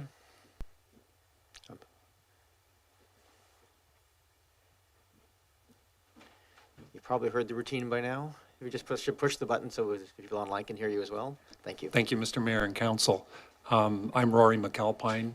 My wife Rebecca and I moved back to Oak Bay a couple years ago and actually noticed how little had changed, really, except bollards on the main street. And I would like to speak in favor of the recommendation to remove them. I will make the point first, though, that clearly, as the previous speakers have just mentioned, there's a real challenge with the current state of the sidewalks and generally the state of repair and aesthetics of the main street of Oak Bay Village. I'm not familiar with the plan in terms of the rehabilitation or what the timeline or the cost of all that is, but there's clearly a need for a streetscape modernization. I'm not sure about utilities, but I know from other experience, in fact, we moved here from Oakville, Ontario, which went through a significant streetscape renewal and went for much wider sidewalks, EV charging, e-bike charging, adequate seating, soil cells to ensure tree growth, better lighting, better crosswalks, all these things. And while it diminished parking, but in fact the result has been a boon to the businesses because the main street becomes much more attractive and people want to spend more time. They don't just want to park and run into a shop, grab something and leave because the parking's convenient. No, they may have to walk a bit further, but the result is they stay longer, they may buy some lunch, and the whole community benefits, and that's proven time and time again. So the streetscape revitalization is really important, but in the meantime, what I observe with the bollards is certainly they're unsightly. It really makes the street look like a construction zone. But there's also the problem with the bollards forcing cyclists. Back to the cycling issue, I don't want to stir that up, but the truth is in the current state, it's the worst of all worlds in a way because it's pushing the cyclists into traffic. And I've seen situations where people are just not in a safe situation. And it's not just cyclists. We're seeing more and more e-bikes, we're seeing scooters, we're seeing mobility devices, we're seeing unicycles. So all of that vehicular traffic now is being constrained by this situation. And you see many cases where pedestrians and vehicles or cycles are sharing that wider sidewalk because cyclists are confused. They don't know which side of those bollards to be on. And that's not a safe situation. So I think it's time to remove them and improve the safety, improve the aesthetics, and whether we can manage for more parking, I think that's a good thing, but in the long term, invest in the streetscape upgrade. The only final point I will make is frankly about Foul Bay and Oak Bay Avenue. That intersection has become very dangerous. I'm there constantly. The amount of parking that's allowed in immediate proximity to that intersection, you've got larger vehicles, can barely make the turn, you've got all kinds of pedestrians, cyclists, and so on. And you've got now this additional restaurant patio there, which I've never seen used in the whole time I've been here. And it's creating obstacles to the sight lines for turning. And that with the parked cars in proximity to that intersection has made it quite dangerous. So that's perhaps a separate issue, but I would urge your traffic engineering to have a look at that. Thank you very much. Thank you very much. Sure. When you will come back up here.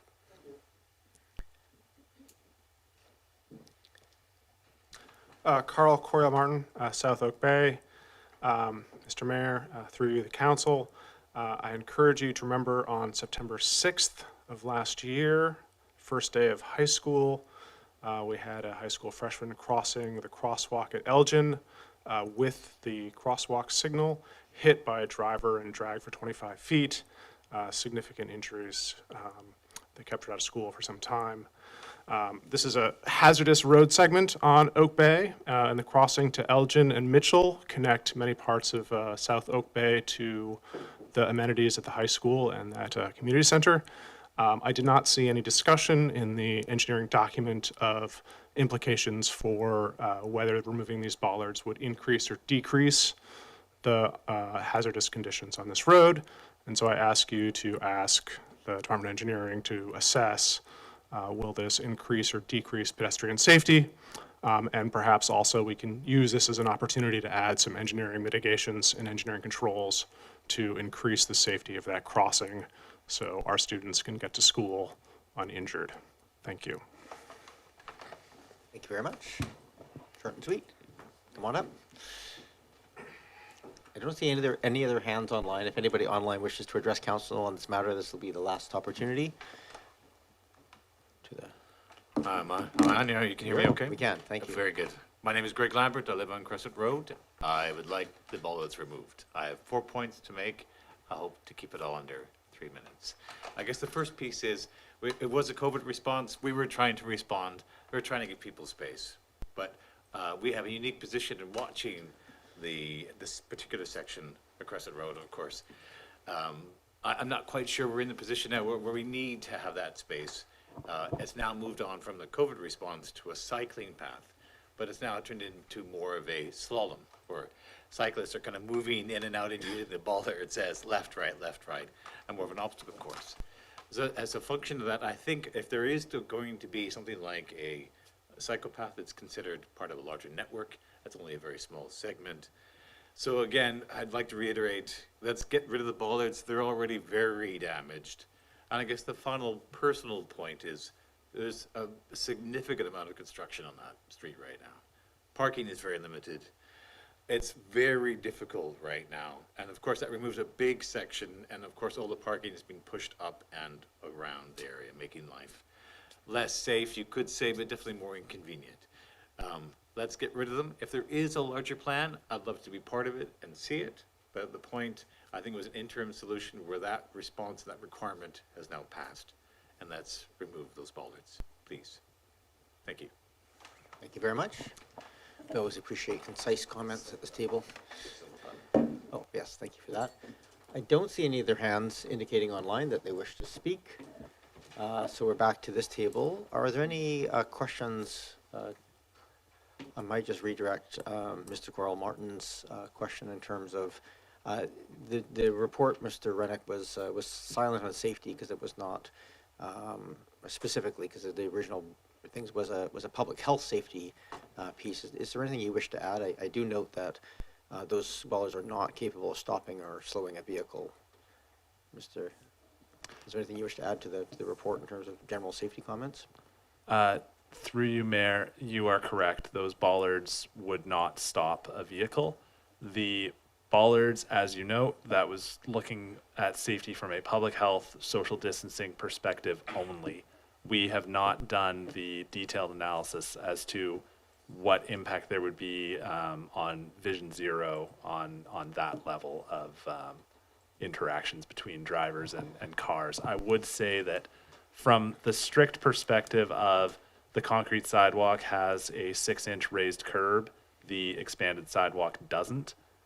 So there's a little bit of additional safety there in terms of when people are on the sidewalks the way they were in 2019, there could have been a row of parked cars between them and traffic, but I couldn't say that we've done a comprehensive safety review. Thank you for that. And so back to this table then. Are there any other questions arising at this point? Public input process has completed here. I might just move receipt. Yeah, moved. Is there a seconder for the receipt of report? Moved and seconded. Should you discuss receipt? All those in favor? Any opposed? Not opposed. I'll make the staff recommendation that the temporary sidewalk widening devices installed in 2020 be removed, and I think I'm going to keep it at that for that one, and perhaps we'll deal with Crescent Road on another, or would you rather have them together? So the recommendation is as listed, is just as listed there, so you can modify. My suggestion here is that we move the motion as made, and that way we're all clear about what it includes. I'll move the motion as it's stated in the staff report. And then we can always deal with changes. Moved and seconded. Thank you. So I think procedurally here, from a discussion process, we could go through probably 100 different iterations of motions. I might just go around the table here and just sort of see where people are sitting and listen to each other and make some discussion back and forth in terms of things. So if you have a preference for some and not for others, for removing them all, for keeping them all, I think it's probably worth us all to just get that discussion happening, allow for some sort of flexibility on that, and then so maybe not motions right away. Maybe let's go to just sort of some general discussion where people are at, and then maybe I can help guide some of those if there's some general consensus or areas that are easier to look at, that we can make some amendment changes to that. And if not, then we can just deal with the motion that can fail, and we can deal with new motions arising if that's required. So from a process, that's, I think, the easiest way to get through this in something of a timely fashion. So it doesn't really, the order doesn't matter, but Councillor Simard, I saw your hand first. No, thank you. Yeah, I will not be supporting the motion. As a resident of Harling Point, particularly the area on Crescent, is a very narrow, really one-way sidewalk that supports about 200 households, and it is there's only a sidewalk on one side of the road, so these 200 households that get to Margaret Jenkins, Monterey, UVic, Oak Bay High, the number 7 bus, the grocery store, the beach, everything is on this one-way sidewalk, and these temporary bollards have provided a much-needed safety improvement, as well as just enjoyment of actually being able to walk beside your child or your dog to school in the morning. They've helped with mobility of strollers and all sorts of improvements, particularly from a cycling point of view. You used to have to ride between a car, and they will speed like in excess of 50 kilometers an hour up that road, and a parked car, and as a cyclist you're sandwiched between the parked car, whose door might open at any time, and the speeding car. So the cycling safety was definitely improved with this measure, as well as the pedestrian safety. What generally happens is that when the cars were parked on the street and you had to pass somebody, people actually go out and pass around the car into oncoming traffic. Because it's quite busy early in the morning when you go to school, as well as after school, and everybody goes to the beach. So I would definitely not be supporting removing the bollards. I would be more in support of option number 3, and I'm open to talking about variations on Oak Bay Ave, but I'm very much appreciative of all the sort of unforeseen accessibility benefits of the widened sidewalks. And I think that if we could actually afford to widen all the sidewalks, as one of the speakers mentioned, we would go ahead and do that. So let's just put nicer bollards up there. Thank you. And yeah, well, that's not probably on the short-term list, the on Crescent. I think there's a couple of comments made around the necessity of wider sidewalks in the village, and I think one of the reasons that we're trying to speed up that village area planning process is to allow us to get to that. Now, the actual replacement or widening of the sidewalks may not be as quick because, of course, there's a lot of costs and underground infrastructure moving and everything else attached to it. But for those curious, that is actually widely recognized as the future endpoint of the design. You want to continue, Councillor I Smart? just wanted to add one point that if council was going along that lines, I would support turning it into a bike lane, because it would then still provide the ability for somebody to carefully look and walk into the bike lane to pass somebody, which would be better than the existing situation. Thank you. Other discussion around the table? Councillor Appleton? Thank you, Your Worship. So not supporting the motion that's on the table. Quite simply, these temporary bollards are no longer a COVID response method. So we should not be discussing them in the sense of whether or not they are effective in enforcing a discontinued COVID requirement. What the bollards have allowed us to do is they have allowed us, it has revealed the deficiencies in our pedestrian and walking and accessibility and the nature of our infrastructure. These were problems that were always there. When we implemented the bollards and we implemented these streetscape improvements and made things easier for people to get around without a car, we revealed some of the challenges that we have at the street level. When people speak to how much better the streetscape and how much better the accessibility is for people with accessibility challenges, I believe that that's absolutely true, and there have been significant improvements in people's ability to get around in the village should they wish to take their mobility aid or things of that nature. It allows us to envision the future of the village that is less car dependent. And when I look at people using these facilities, I'm struck, and I understand the concern about having adequate parking for people who have no other choice than to drive. I'm constantly reminded of the couple that I spoke to a couple of years ago at one of the night markets, who were so pleased at every night market night because the wife was talking about her husband who uses a mobility aid and cannot get down to the village easily. And they're talking about driving 3 blocks down to the village and parking in the village because he did not feel confident walking around the village because of the nature of the sidewalks and accessibility, and how much they enjoyed being able to walk and access the entire street, that entire public space. So I'm not seeing this in the lens of COVID anymore. I'm seeing it as a lens of revealing how deficient and how much of an obstruction our streetscape can be. We cannot solve the large-scale structural problem overnight, but in my opinion, we should not be taking a regressive step of deleting something which is allowing people to more safely access that public space. And so I do absolutely advocate retaining bollards, even improved bollards, to strengthen that streetscape. I do not see why we would be taking a regressive step at this stage of the game when we know that it has benefits to people who are trying to use an active transportation method. Thank you, Your Worship. Thank you, Councillor Appleton. I have Councillor Watson and then Councillor Braithwaite. Thank you, Mayor. I would like to echo some of what I just heard from Councillor Appleton.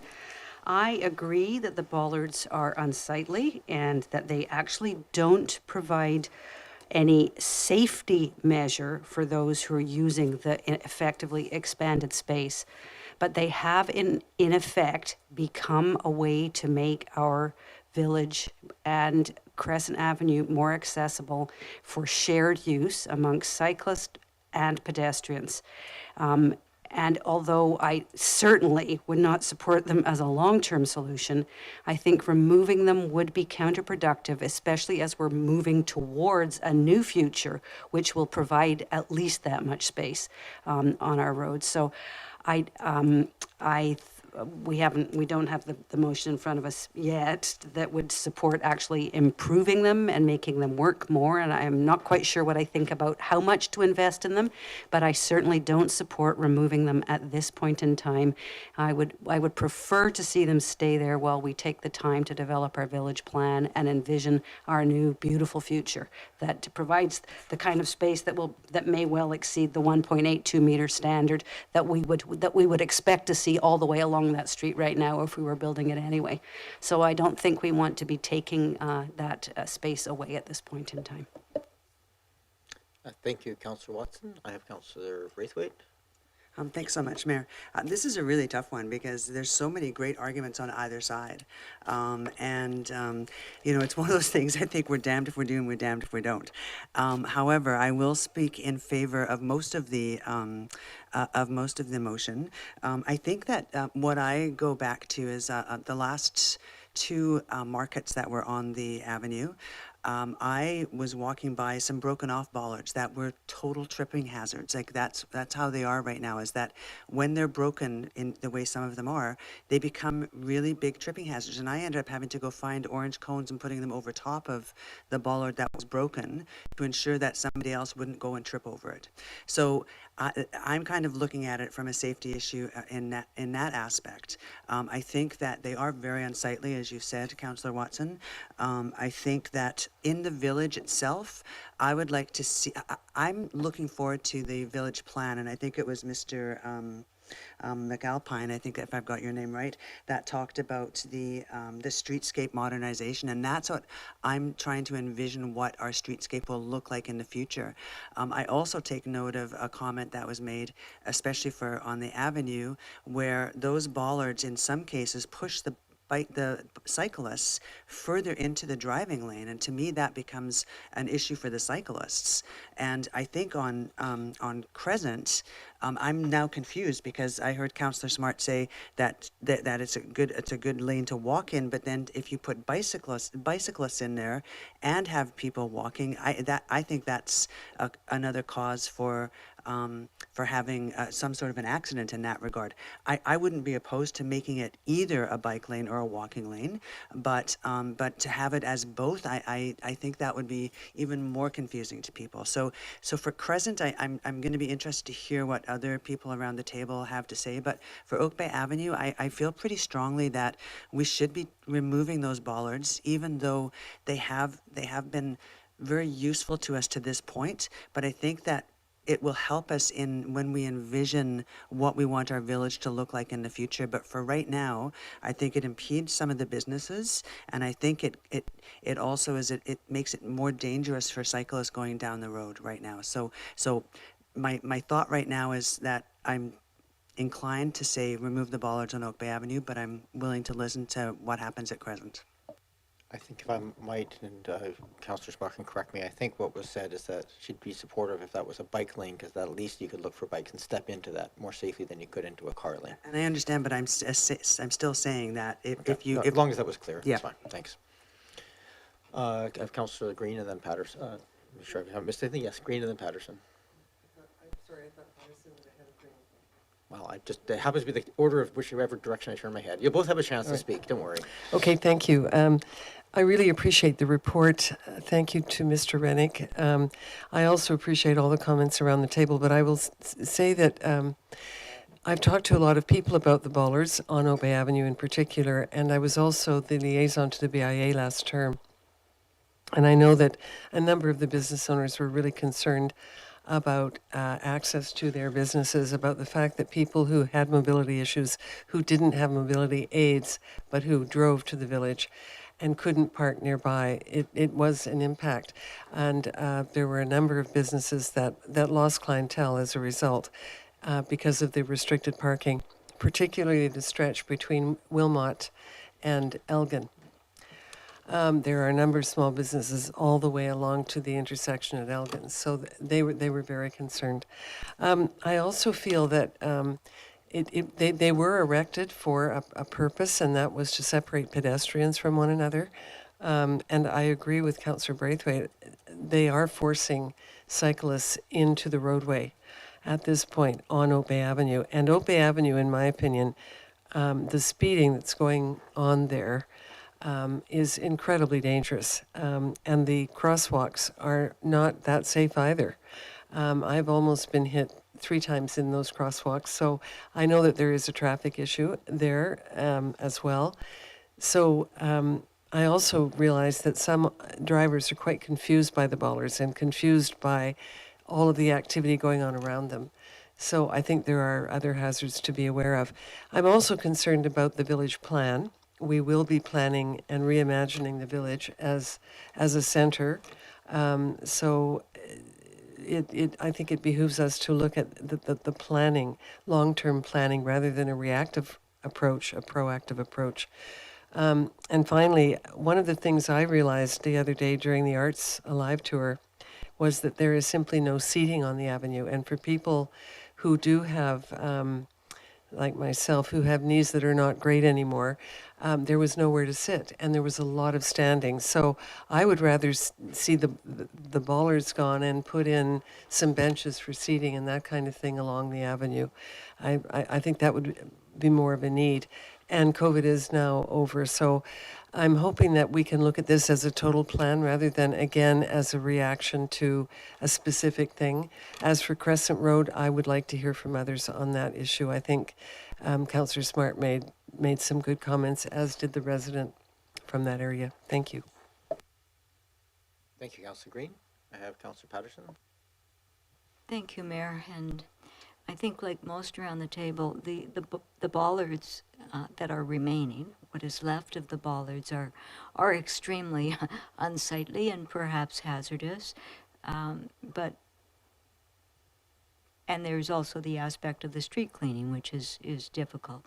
However, I use the avenue every day, and when the bollards were installed, although they don't prevent cars will flatten them, but better the bollard than a pedestrian. And I know that before the bollards were installed, I frequently had to step off of the sidewalk to make way for somebody, using a walker, using a scooter, with a stroller, and the only alternative I had was to step into the traffic lane, which is a real safety hazard. And particularly on the south side of Oak Bay Avenue at the Hampshire corner, the sidewalk is so narrow in part of that space that frequently the cars, especially large vehicles that were taking parking, were coming right onto the sidewalk, and then there's nowhere to go. So the bollards have at least for me, and I use the Oak Bay Avenue almost daily as a pedestrian, they've created, although unsightly, a certain safety that wasn't present before. And I think it's been a good indicator to us that we really need wider sidewalks to look after the road safely. So this is a relatively inexpensive way to create greater safety and pedestrian use of the sidewalks. I sympathize certainly with the merchants, but I know that they also get a lot of business from people that use the sidewalks on a daily basis. So could we look at options for better bollards? Perhaps. But in the interim, if the expense to replace what is there is fairly inexpensive, then I certainly am in favor of continuing with the bollards on Oak Bay Avenue. I'm not as familiar with the Crescent installation, and so I certainly take it. I know the sidewalk is very narrow there, and so certainly the bollards would provide some level of greater safety because it forces the cars out further from the sidewalk. But I certainly look to other perhaps suggestions like Councillor Smart raised about how to handle that. Thank you. Thank you. Before we go back to second time speakers, and I'll just say my thoughts on this when I was reading through the report, and I've made a few notes here as I'm listening to people to talk. My general feeling on this in reading the report, and maybe it tweaked slightly here, has been, I've been certainly looking at it primarily on the side, leaning on the side at least of removing the bollards. For a couple of reasons, and I appreciate this is one of those ones where there's competing values. I do want to reiterate, I think we all agree that the sidewalks have to be widened.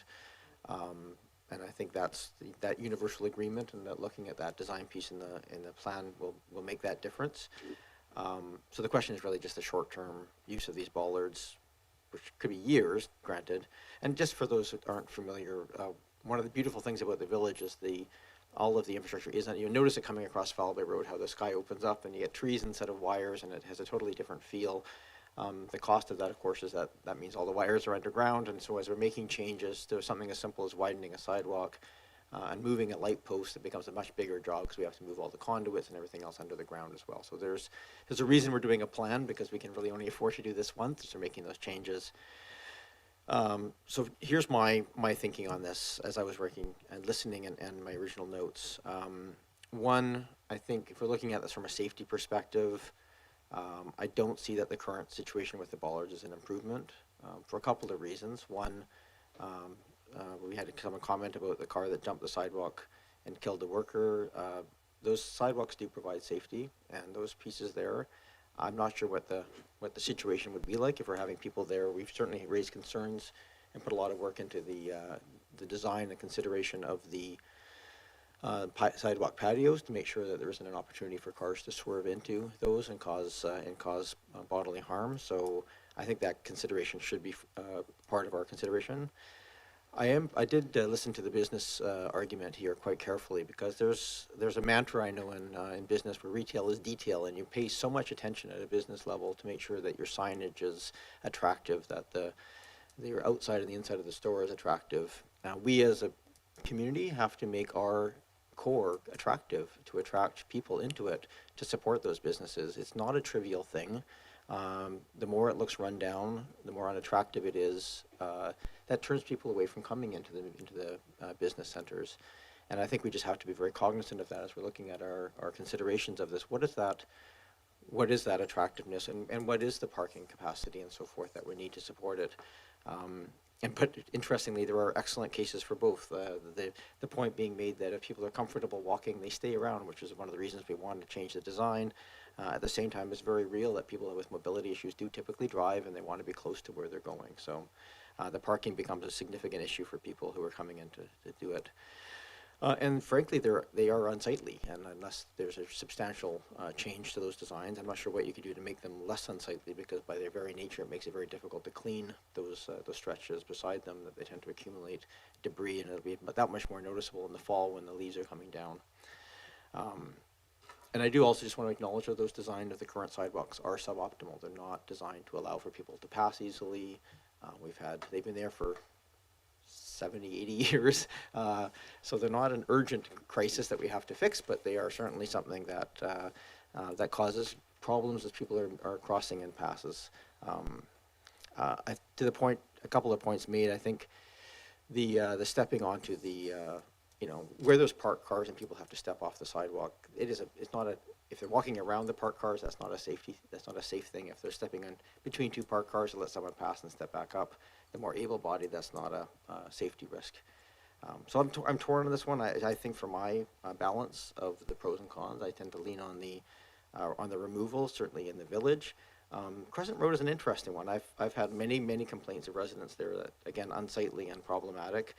But I was quite interested to listen to Councillor Smart's discussion on that and the impact of that on that area, and would probably like to see that probably have a bit more of a comprehensive look.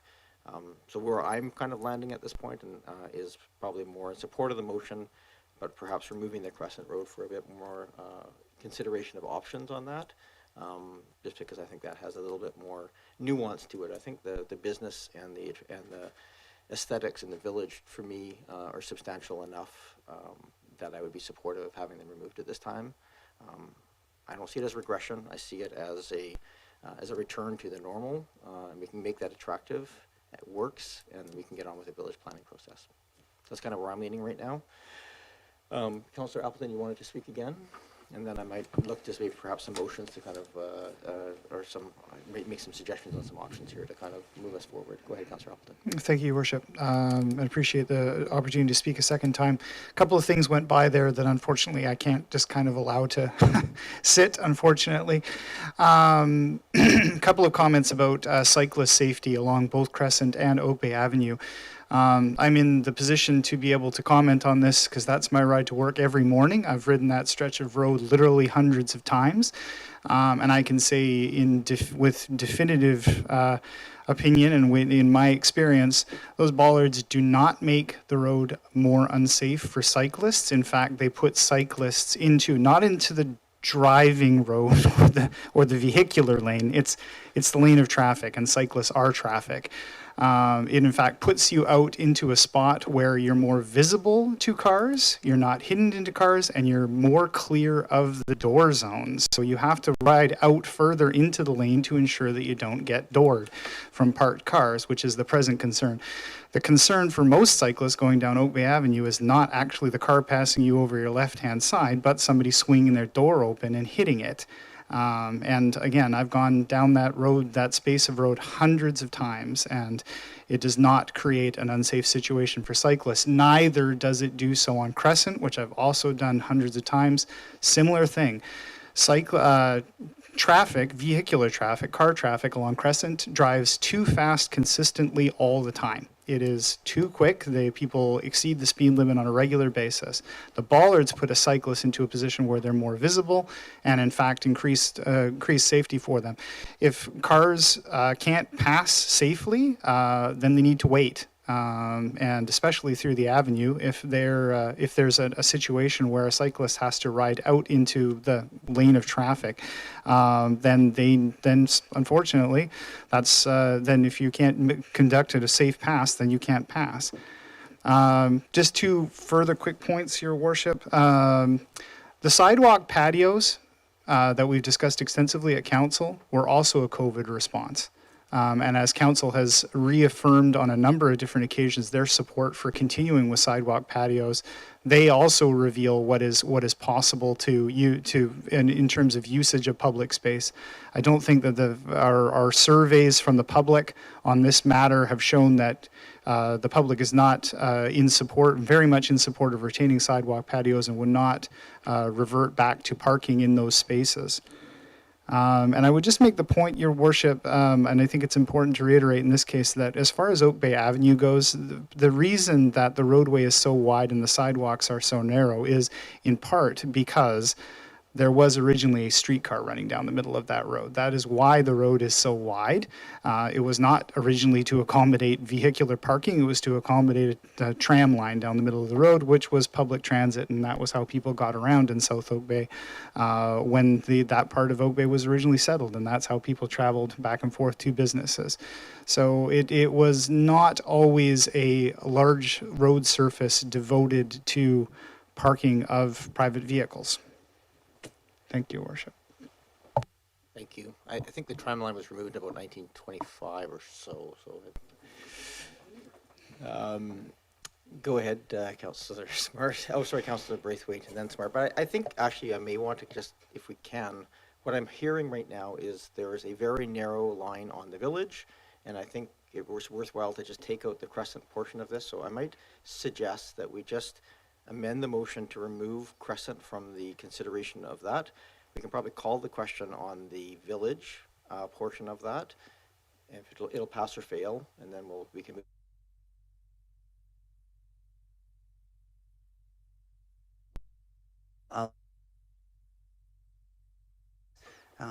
The Crescent Crescent Road part.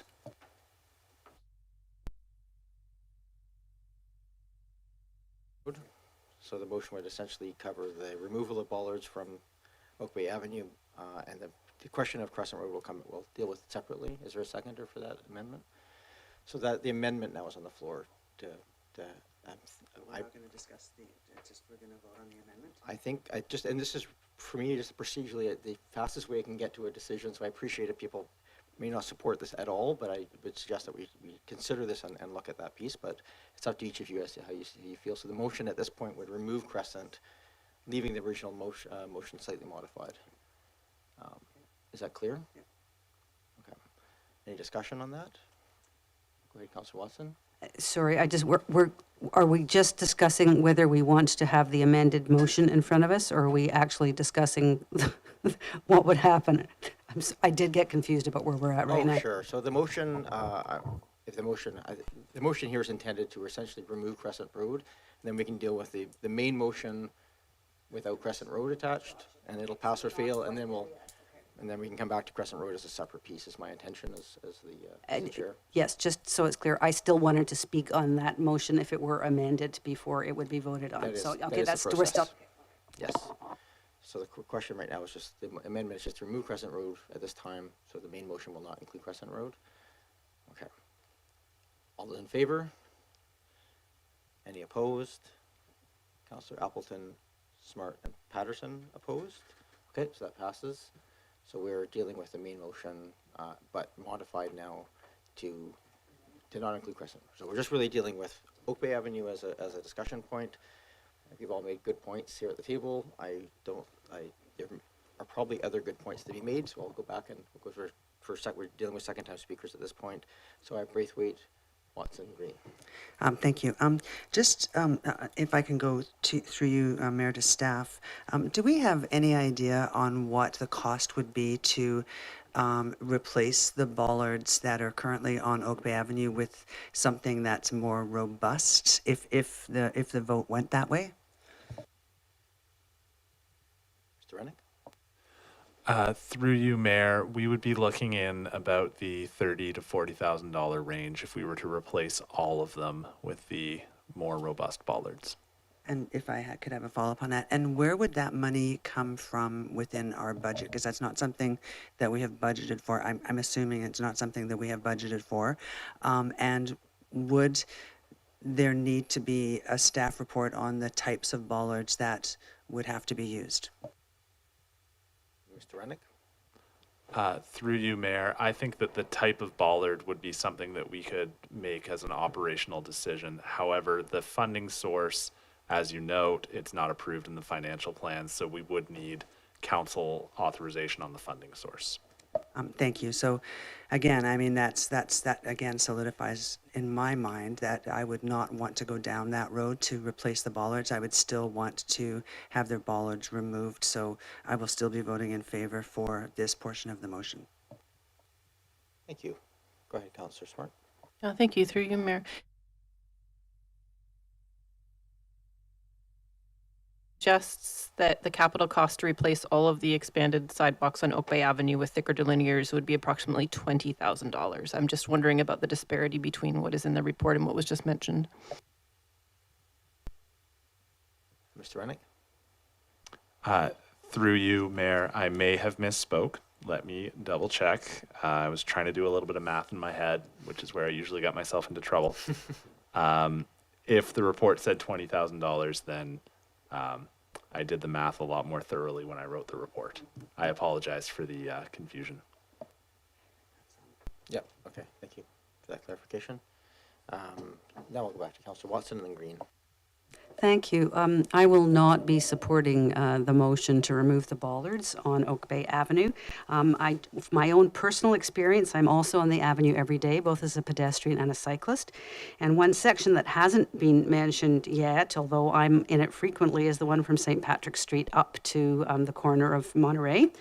And my own observation is that there, as elsewhere, the bollards give a physical clue to drivers that the road is narrower and therefore they drive more slowly. And that is what we always expect when we narrow the roadway. So even though it's not a perfect solution, it does and has changed behavior, and it gives pedestrians permission to take the road, and they do. And I don't think until we have a better permanent solution, we should be reducing that opportunity for more and safer use of an access to our village along those stretches, both coming in from up the hill from the east, I was getting confused, or from the coming in from the western direction. Yes, if we could find money to improve what's there, or even just replace with like, I think that would be a worthwhile expenditure until we have the beautiful master plan implemented. Thank you very much. Councillor Watson, Councillor Green? Thank you very much. I too am in the village every day, and in other parts of Oak Bay. I have to tell you that I don't see behavior changing on Oak Bay Avenue in terms of speeding and traffic. I haven't seen that those bollards have made any difference to that issue. So speeding is still an issue on Oak Bay Avenue through the village, indeed, and so that's my experience. I also am reminded that we're talking about a local economy as well in the village itself, and that's why the BIA is making its pitch for removal. I think businesses have in fact been impacted, and I think it's only fair that that local economy be encouraged, not discouraged. And we are building other cycle lanes on other streets. Fort Street, for instance, Richardson is now closed, so commuting is safer on other streets than it is on Oak Bay Avenue, in my humble opinion. I have driven alongside cyclists on Oak Bay Avenue through the village and continuing up, and it's very dangerous, regardless of bollards or not. So my sense is that we have a plan that we want to undertake, and that plan should include wider sidewalks and improvements for pedestrians as well. The village center, i.e. the area between Elgin and Monterey, is where commerce takes place. It is not necessarily where people just zoom through and don't stop. So it is a destination, and I think that's important. And I think parking is a reality at the moment. In fact, I have never seen the parking so robust in the village as I have in the last year, in fact. There's been a huge increase. So people are coming to our village and they are conducting business in our village. Thank you. Thank you. We have a motion on the floor which is a modification of the recommendation, which is just remove Crescent Road from the list. So we're going to deal with the village first, and then we'll move on to Crescent Road second. I think we've heard from everybody. Think about a sense of where the votes are falling on this one. I think for my own clarification, since people have expressed their experience on the village, my experience in the village riding through it is it's mixed.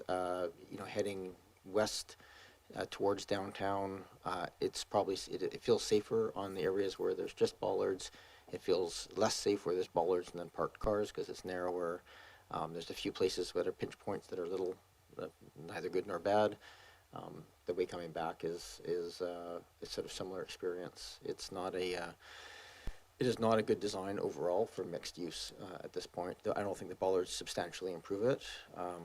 I would also say that I do think that the safety of pedestrians is reduced by having them walking on the street, just not having that barrier. So that being said, these are all moderate differences, not massive differences. So I still, based on the comments here, and I do appreciate them, I'm still leaning on the side of keeping the maximal amount of parking, removing the unsightliness, and working as quickly as we can back to the other pieces. But that being said, it's time, I think, to call the question on this one. It's pretty much a yes/no answer. So the motion on the floor, just for clarification to everybody watching, is to remove the bollards. So a vote in favor removes the bollards on Oak Bay Avenue only, not Crescent Road. A vote in opposition would keep the bollards. So with that, I'll call the question. All those in favor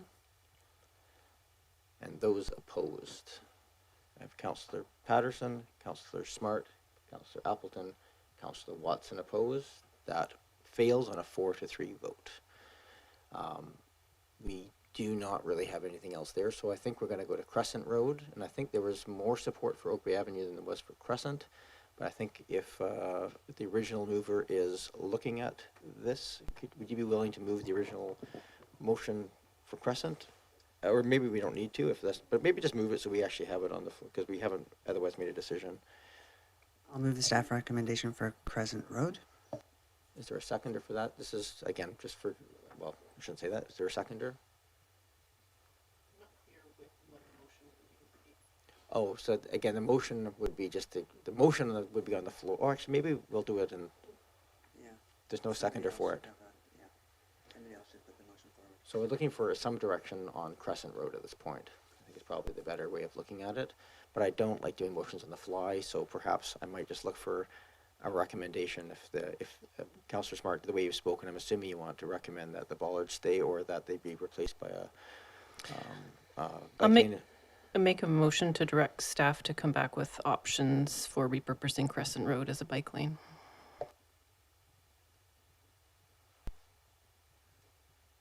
Is there a seconder for that?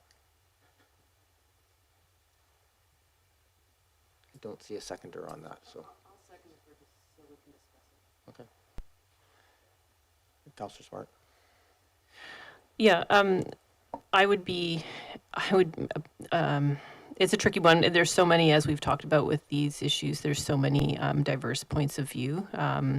The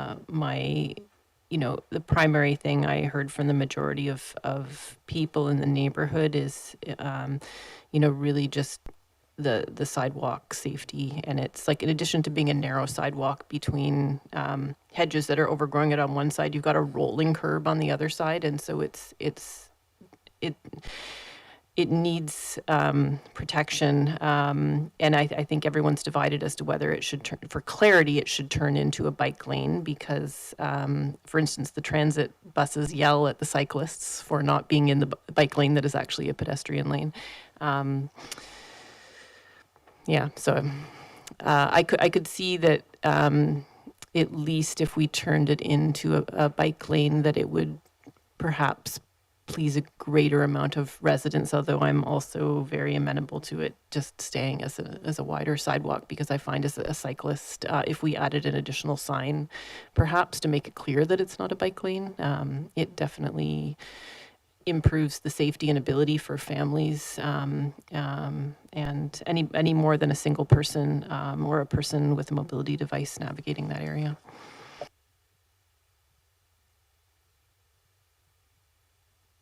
Don't see any more discussion, so I'm happy to call the question on the motion that's in front of us. I think this is just, motions arising, always interesting, because usually people have to think through a little bit on this one.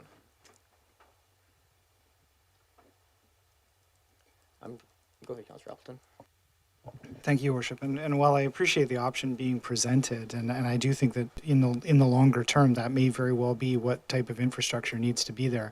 I'm not sure this is the specific juncture to entertain it. I think if anything, so what's been engendered through this conversation is the possibility of many other alternative streetscape interventions that could take any number of different forms. So in as much as, I can understand the perspective that the existing, bollard structure, is not is not what anybody would seek to have as the final product. I think my preference would be to essentially replace and reconstitute all of the existing bollards, essentially all the ones that are broken, damaged, otherwise impaired, and have them all replaced like for like, and then have an alternative barrier structure come before council in the fall as part of budget setting.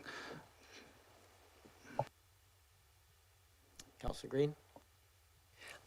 I'm going to go back to February of this year when we talked about the active transportation plan and how important the planning was, how important that we didn't do bike lanes in a patchwork quilt kind of way. And so I guess my concern is that here again, we are looking at a patchwork quilt of bollards and bike lanes and all of it. So I guess I'm feeling strongly that we go back to our active transportation plan that we all said we supported, and we use that as our guide to planning future cycling lanes and pedestrian walkways and all the rest of it. Those that require repair, of course, that's the reactive part of the work. If they're broken, they're fixed. But I really think I can't support the motion to add a bike lane now in a location that is not part of a wider plan. So that and that doesn't mean, and I really want to reiterate this, that I'm against cycling or cycle lanes. Thank you. Thanks, Councillor Green. I found it a little amusing. I have to say that out loud. So I think that we've heard this thing. So the motion is to repurpose it as a bike lane. I'm not hearing a lot of support, but we'll call the question on this, and if it fails, we will come back to the broader question of the bollards on there. So all those in favor and those opposed, I have Councillor Patterson, Councillor Braithwaite, Mayor Murdoch, Councillor Appleton, Councillor Watson, and Councillor Green, all opposed. That motion fails. So I'm looking at some other motion. I'm guessing here the only other real option here is either to remove or to keep the bollards on Crescent Road. Go ahead, Councillor Watson. I move the motion that we retain the bollards on Crescent Road with the supplemental that we actually replace any ones that are damaged so that we have taken them back to the condition they were in when they were first installed. Okay, I'm going to leave the second part out of the motion because the motion really has to deal with the specific policy. So the motion is to retain the bollards along Crescent Road. Is there a seconder for that motion? Moved and seconded. Any further discussion? Go ahead, Councillor Smart.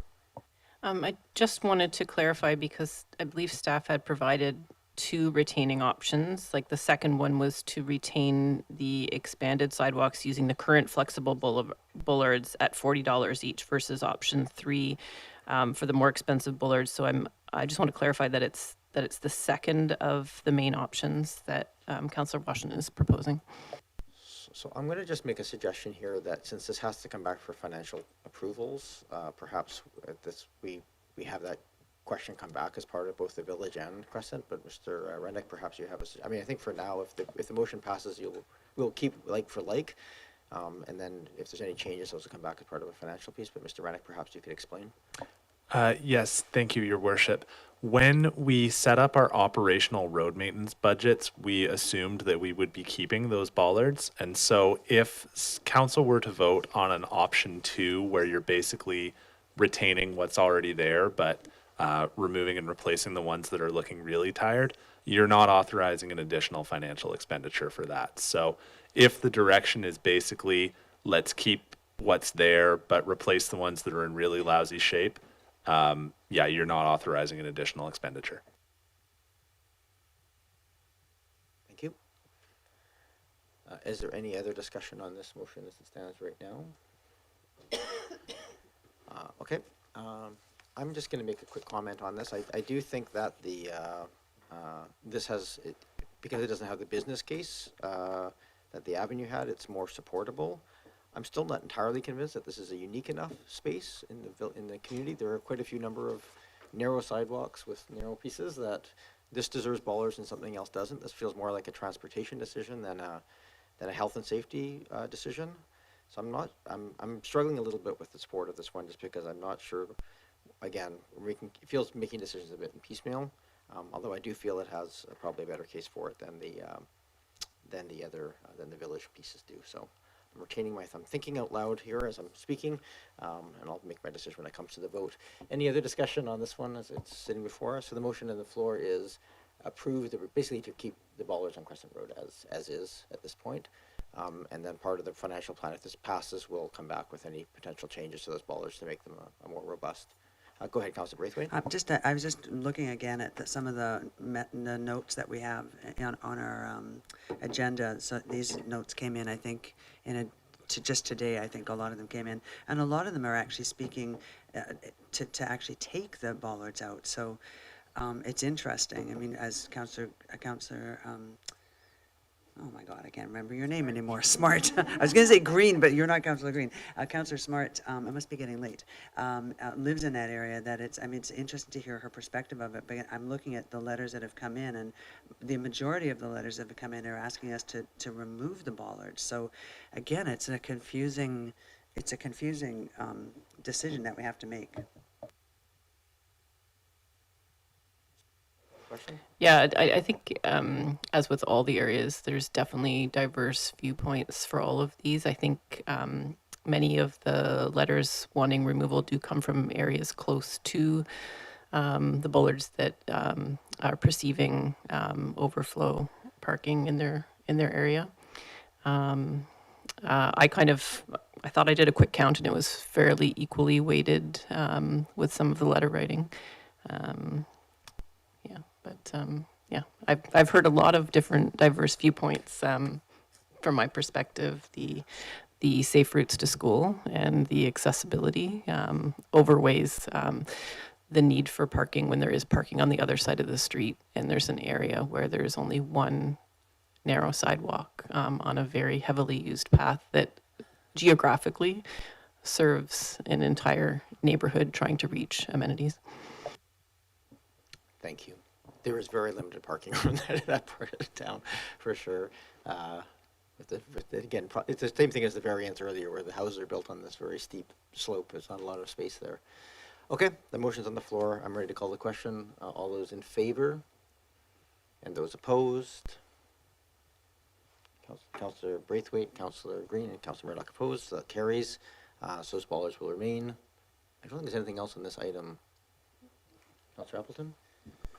Just to follow, thank you, Worship. Just following up from a comment that Mr. Rennick had made. So I would like to see, in that motion that was just passed, it included a component for replacing those bollards which were damaged, broken, lost, etc. No, it didn't. Okay, but okay, so then to clarify what Mr. Rennick has said, do we need a separate motion to direct staff to replace and rehabilitate all of the existing bollards that are lost, damaged, broken?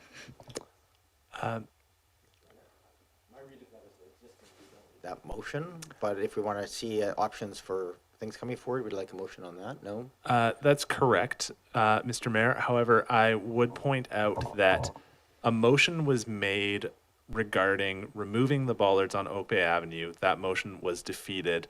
I do need to clarify what council's direction is for the bollards on Oak Bay Avenue. If it's just keep them the way they are and replace them, I just would appreciate clarifying that. I'm going to turn to Ms. Williams here on this one. Just I don't want to bog us down in the minutia. You would like a motion just to bring back options within as part of the financial plan? So we have, because right now the motion as it stands keeps them as they are.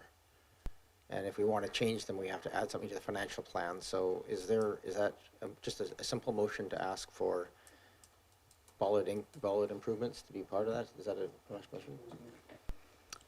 Thank you, Your Worship. So I think as it stands right now, the bollards remain in all installations as they are, and routine replacement of broken bollards is just a part of our repairs and maintenance program.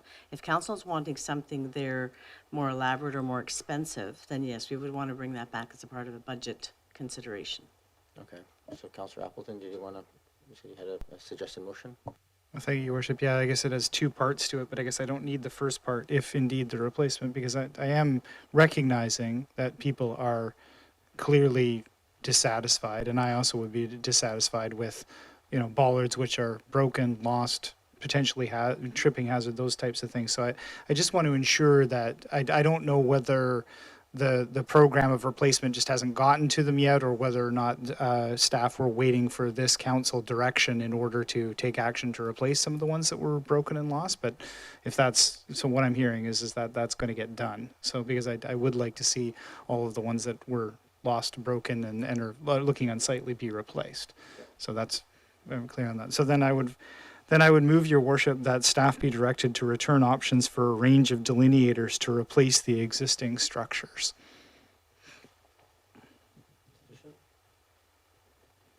Is there a seconder? Moved and seconded. And just for clarity, this will come back as part of our financial. Okay. Good. Any other discussion on that? Seeing none, I'll call the question. All those in favor? Any opposed? None opposed. That carries. Just looking at the time, I want to make sure just have a motion to extend this to 10:30. I think we can get through the balance of business in that time. Hopefully faster than that. Can I have a motion to extend to 10:30? Moved. Is there a seconder? To extend? Moved and seconded. Thank you. We actually have almost nothing left on the agenda, I will point out, other than the significant award of Runnymede.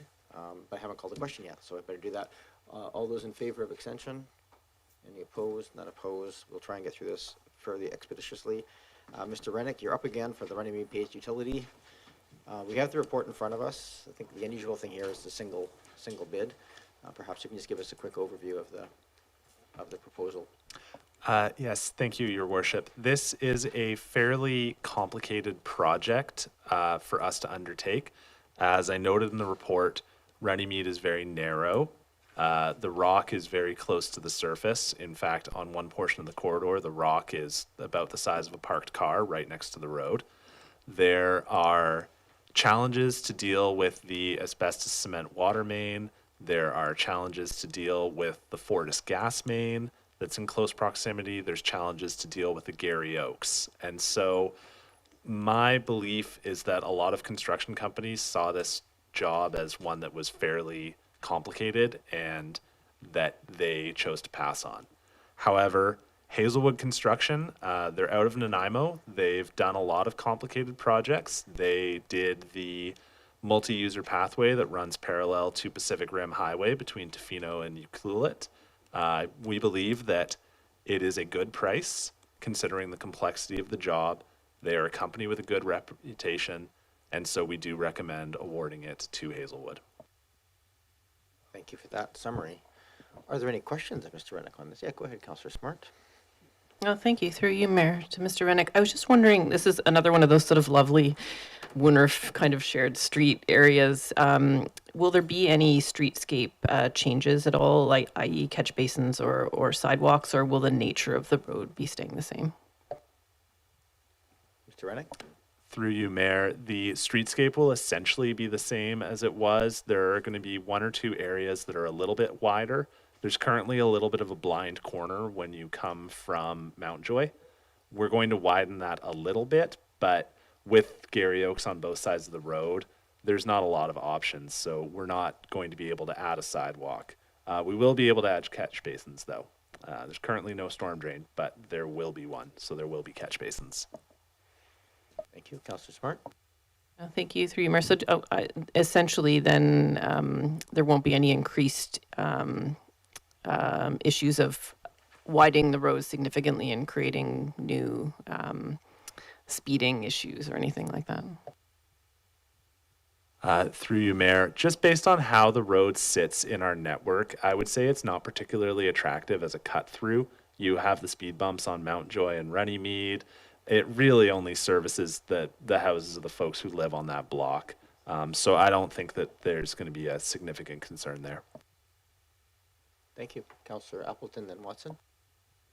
Thank you, Your Worship, and through you to staff. Was the original, I mean, is the trigger for us, I think what I'm reading here in the report was that the trigger for us evaluating this infrastructure upgrade was the subdivision, correct? Mr. Rennick? Through you, Mayor, yes, that was the initial trigger. Councillor Appleton? Thank you. So just to follow up then, is the subdivision servicing that's prescribed to the private landowner, is that not able to be achieved without the upgrades that are proposed in this tender? Go ahead, Mr. Rennick. Through you, Mayor, for the most part, we could achieve what had to be done by the subdivision applicant. You could have the sanitary sewer and the water upgraded only along their frontage. Would be a little bit of a challenge to do the storm drain just because there's nowhere for it to go. You would just be installing a pipe that doesn't connect to anything because there's no downstream infrastructure. However, I would say that even though the trigger for this was the subdivision, there's certainly opportunities to address a lot of issues with the asbestos cement water main, with the sanitary sewer that literally runs underneath a house. So, you know, it might have come through the subdivision door, but I still think it's a good project. Go ahead, Councillor Appleton. Thank you, Your Worship. And I appreciate that context. I guess this kind of harkens back to our discussion with Mr. Payne about prioritization and how we choose individual projects. And I know we're not there yet as far as these large-scale projects, but you know, I can, and I appreciate Mr. Rennick's comments. That said, I think everybody, all of council and everybody's well aware that that could apply in a lot of different neighborhoods in Oak Bay. So I'm just kind of wondering how we prioritize this versus something else. Like, is there a legitimate reason for us to prioritize a different project with this amount of money if we can find an alternative way of achieving the subdivision servicing without having to complete this entire project? I'm not sure if that's a rhetorical question or. Well, it speaks, I apologize, Your Worship, it speaks to prioritization. Like, is this, and that's difficult for Mr. Rennick to just answer on the fly, I recognize, and I apologize for that, but I just, you know, it's a substantive value, and I guess I'm asking for a little bit of context as to where this sits in relative badness in terms of this type of repair. Or perhaps, Mr. Rennick, you can just shed some light on that process. Absolutely, Your Worship. Through you to council. The utilities would be identified in the SIR plan as being at or beyond the end of their useful life, just based on their age.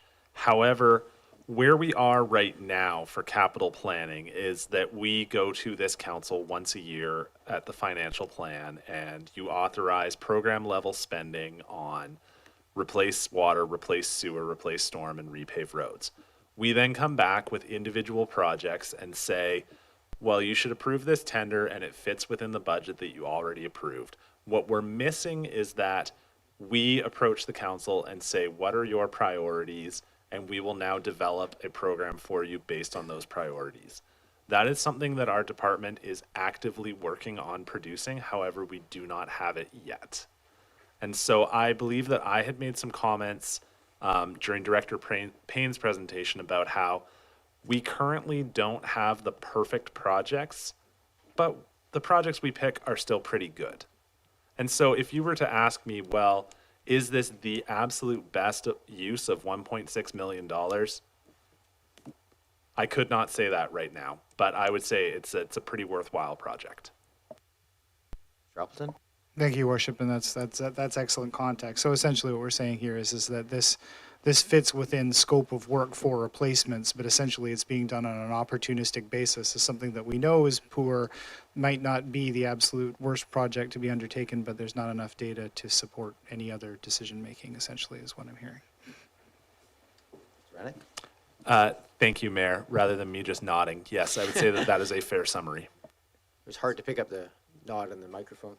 Go ahead, Councillor Appleton, and then go to Councillor. Sorry, yeah, just finally, Your Worship. I'm just wondering, and I appreciate Mr. Rennick's comments here, I'm just wondering the extent to which, and I think staff do this already, but it may be useful for members of the public to understand, because we often get questions and we often are challenged by the district's ability to support more development based on the age and condition of its infrastructure. And this would be an example of something where somebody might say, should this have been subdivided? You know, should we allow subdivisions if we don't know we can service them? And so I'm just kind of thinking about what analysis is done at the subdivision stage, or maybe we can speak broadly to analysis of subdivision stage about what would be necessary for servicing associated with that in terms of a servicing agreement. That might be useful for the public to understand. Mr. Rennick? Through you, Mayor, it's a fairly big question. The district subdivision bylaw, which is quite old, frankly, speaks to requiring an assessment of whether the infrastructure immediately adjacent to a property is sufficient for the additional load. Now, sufficient in terms of capacity, but also in terms of condition. However, what gets more complicated is that the language in the bylaw basically says that the impact of the development has to take it from a point where it was adequate, but it will no longer be adequate as a result of the development. You would have a very hard time saying to someone that a street like Runnymede that has, I think, 9 houses on it, well, that water main can handle 9 houses, but it couldn't handle a 10th.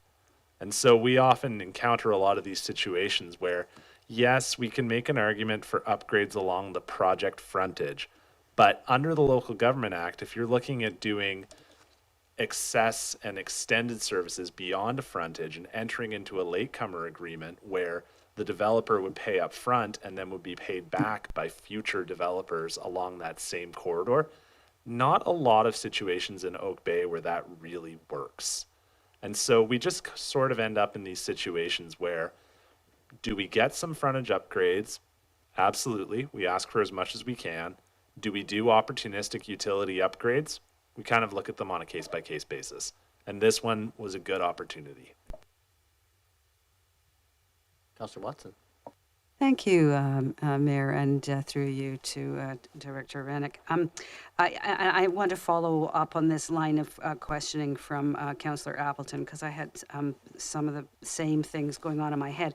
So I guess, just to clarify, I think what I'm hearing you say is that this is an efficient opportunity to do the work. It's not really queue jumping. I was concerned about queue jumping. Something's come up, somebody just happened to be there at the right time and they got the advantage. And would it be true to say that if our comprehensive asset management plan was fully implemented at this point, we would be able to answer the question about whether this should go first? Would that be fair to say? Mr. Rennick? Through you, Mayor, there's certainly lots of models out there. I've worked in other cities where there would be approved 5-year capital plans for sidewalks, and if a development happened in an area where the sidewalk was happening in 3 years, well, too bad, developer, you got to pay for it now because you're developing now. So if we had those comprehensive plans, yes, it would be easier to see how projects like this fit into the big picture.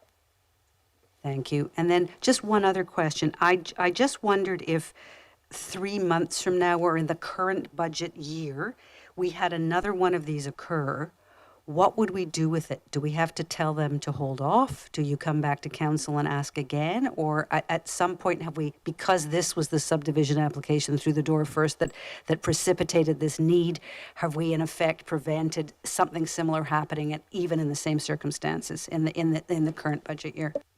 And Mr. Rennick, may help to know when the subdivision was actually approved. Yes, through you, Mayor. This particular property has been a long story. I don't recall off the top of my head when the Heritage Revitalization Agreement bylaw was passed, but it predates my involvement in the district. So I believe it was actually prior to the previous council term. I believe Mayor Jensen it was during his term. So it's the middle of July. It is unlikely that another project is going to creep up that would be in the 2023 budget year. Thank you. It's a depressing but honest answer there. For this. Go ahead, Councillor Patterson. Thank you, Mayor, and through you to Mr. Rennick. It is a bit overpriced, but I really support going ahead with this because it allows us to make some progress in what is a very convoluted installation of utilities. And if I looked at 2022, we did 0 in storm replacement and 300 meters of sanitary. So in the context, it's not a lot, but at least it's moving forward on something this year, and we can get a crew to do it, and it will help inform us. But my questions really about this is financial implications, if any, for the existing homeowners that have lived with these systems in the condition that they're in for so many years, and what happens to the abandoned systems. Mr. Rennick? Through you, Mayor, financial implications on the existing homeowners, I wouldn't anticipate that there would be financial implications. I'm not aware of there being significant backups or property damage right now. I suppose I could make the broader point that the longer you leave utilities in the ground, the more likely there is that you will start having failures that could lead to backups, but I don't want to speak in terms of hypotheticals. And I'm sorry, could you please repeat the second half of the question? And the second part was, what happens to the abandoned systems when the new system goes in? Through you, Mayor, the abandoned systems are typically, they're removed as much as they need to be removed if they're in the way. And particularly with the asbestos cement, if we don't have to remove it, we just leave it in the ground. We keep track of where it is so that we track it in our GIS system. And it's because of all of the safety precautions with handling asbestos pipe, it's actually really better off leaving it in the ground. Yes, Councillor Watson. Sorry, I had one more question. I just wanted to be absolutely certain that the proposal and the bid addresses the removal of the line running under 867 Runnymede. I wasn't clear, the sewer line. Does Mr. this Rennick? investment deal with that? Through you, Your Worship, it does not actually address that. That line will need to remain in service as long as some houses are still connected to it. There is an option where we could remove it, but it would require houses to put in sewer pumps.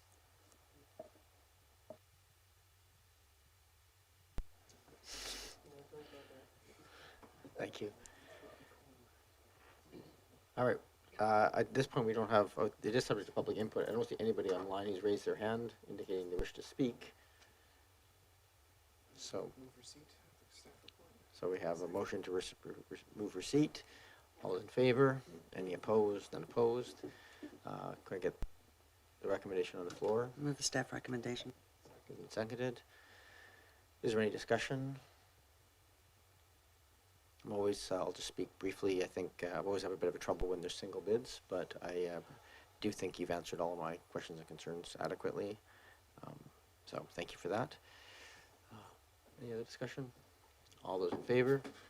Any opposed? None opposed? That carries. We move on to adoption of a couple of bylaws. We've had first, second, third reading. This is back for adoption. There's no public input on these two items. So we have beekeeping, zoning opportunities in commercial zones. And Mr. Bowl here, I think, to speak to if we need it. But basically, can I get a motion to? I'll move the recommendation that the zoning amendment bylaw number 4839/2023 be adopted.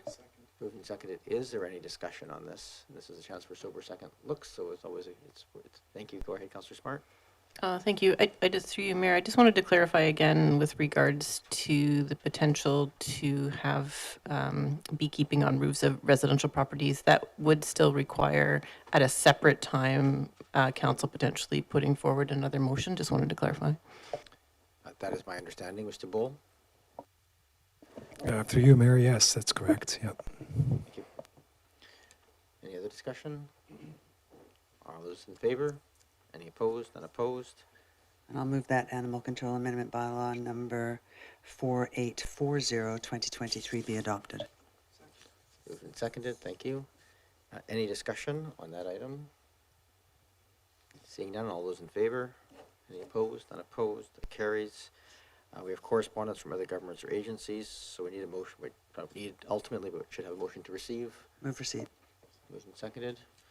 Is there any other discussion on that? Yeah, go ahead, Councillor Appleton, then Councillor Green. Well, thank you, Your Worship, and just, I guess, through you to staff, this letter references a presentation from West Coast Environmental Law to Town of View Royals Council. I'm just wondering whether we've also received a similar request for a presentation to our council. Mr. Coates? Your Worship, no, we have not.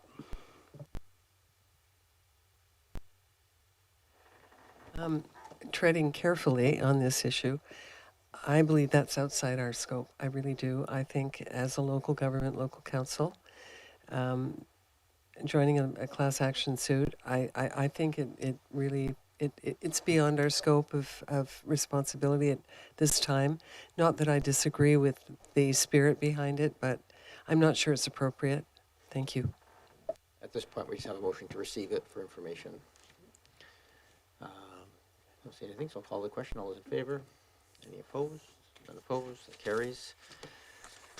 Well, we're late on this item, but last item is under new business, 13.1. And I'm using my mayoral powers of reconsideration on this one. I just basically wanted to, in speaking with staff, and I appreciate them updating that. I hope you had a chance to see. I hope I made it in here. Yeah, so these are the original cost estimates that attached to those. So this is and I may actually just defer this to another meeting if people haven't had a chance to see it, but it's pretty simple in fact.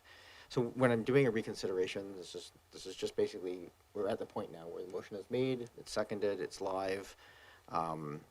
So we're just back to that point. But when I was speaking with staff after this report that's here in front of you now, if you look at number 5, the estimated cost of that was $37,000 for the dock inspection. So especially given the context of that meeting where we were humming and having difficulty with $70,000 for housing for a couple of years, and making that decision out of the context of that amount of money, I just wanted to make sure that that context was included in that decision-making criteria because it's a significant amount of money. And I would like to just add a couple other thoughts, but I'm happy to go to other pieces. Go ahead, Councillor Smart. Yeah, thank you. I guess I was surprised to see this come forward since we had all seen this cost previously, and it's not a surprise to me to see this cost since we had reviewed it. That's fine.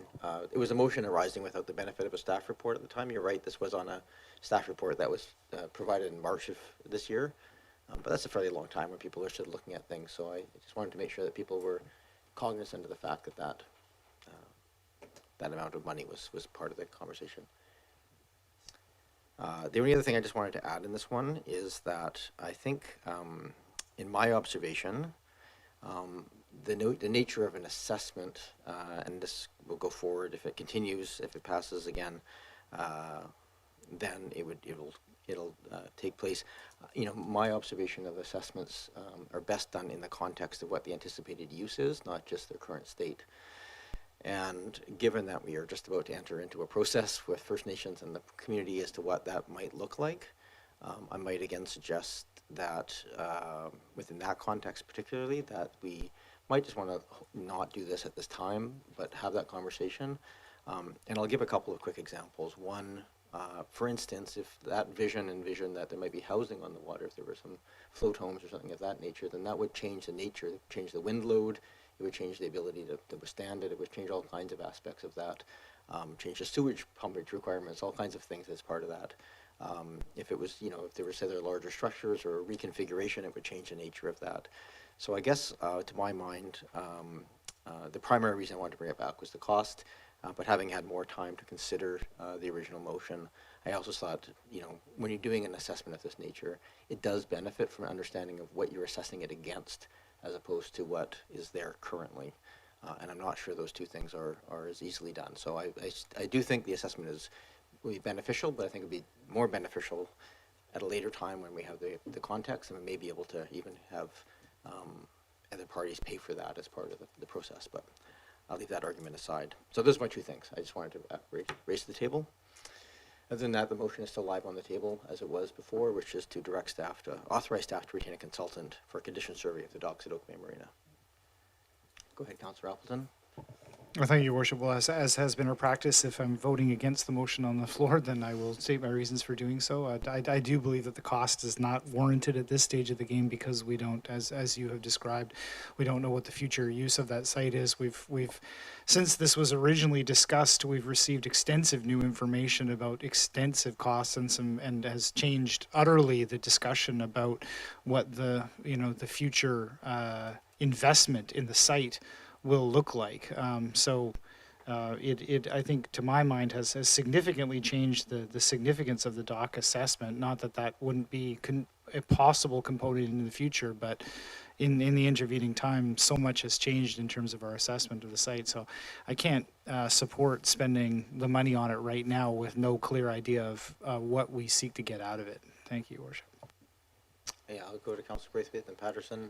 Thanks so much. I Let's would. have quick comments. We did debate these, so just Yeah, new pieces, I so would go ahead. definitely agree with Councillor Appleton's comments. There's things we do have even more information now in regards to this, and I would hate to have to put that money forward now to do a study and then have to do it again in the future after we go through some of these other things. So I'm going to be voting against it also. Patterson? Thank you, Mayor, and I supported this originally, and I still do. The WSP engineering report that we did in 2020 recommended we get the geotechnical and the building envelope report, and that didn't come out till just recently when we got the Herald report. It also said in the WSP that we also should look at inspection or replacement of the underground fuel storage tanks, and I don't have the status on that yet. But certainly the Herald report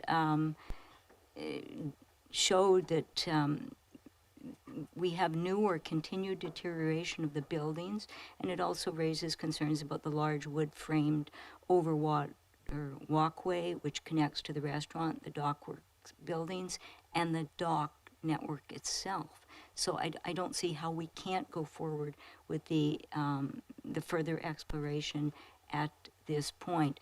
And I think the Herald report showed both short-term and long-term issues that need to be dealt with. Certainly in the short term, we have caution tape now on the railing at the cafe. We have teleposts in the lower public area walkway to give supports. And I don't think that that represents the image that we want or gives confidence in public safety. So certainly we need to have a better handle on this. But from my opinion, what we have not identified yet is the potential remaining useful life of the docks. And you can't wait till further along to do that. If you identify early on that the useful remaining life of the docks is very short, then we know we are probably looking at a blank slate of development for the site. If there is enough useful life remaining for business continuity, then that can allow you to plan forward. But I think we really have to get this so we know we have a better idea of what we are dealing with sooner rather than later, so that we know that we can have informed discussions with prospective interested parties, and look at better, perhaps better revenue sharing models. But we can't get to that point, and we can't even determine whether we're going to have to go forward and look at more environmental issues until we get to the point of having better understanding what exists today, and that will allow us to project what we're possibly going to have at the end of the lease. We can't go back and say, would we have made different decisions had we had the benefit of all of this up front? There's no use doing that, but we can now get better indication of the existing conditions and what other issues we may have to deal with as we move forward to the end of the existing lease. Thank you. Councillor Watson, Councillor Smart, did you have your hand up? No. Yes, I just want to concur with everything that Councillor Patterson said. I agree. I said I don't think I am going to continue to support the motion as I did before, that we should get this work done because possible futures really need to be informed by existing condition.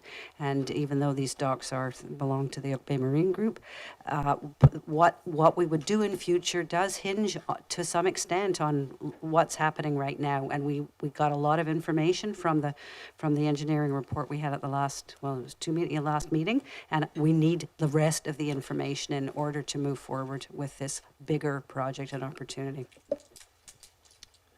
Anything else, Councillor Green, you wanted to speak? Go ahead. Yes, thank you. I'm going to continue to support the motion.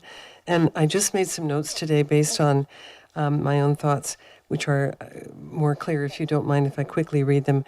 My reasons for requesting and supporting a dockworks inspection.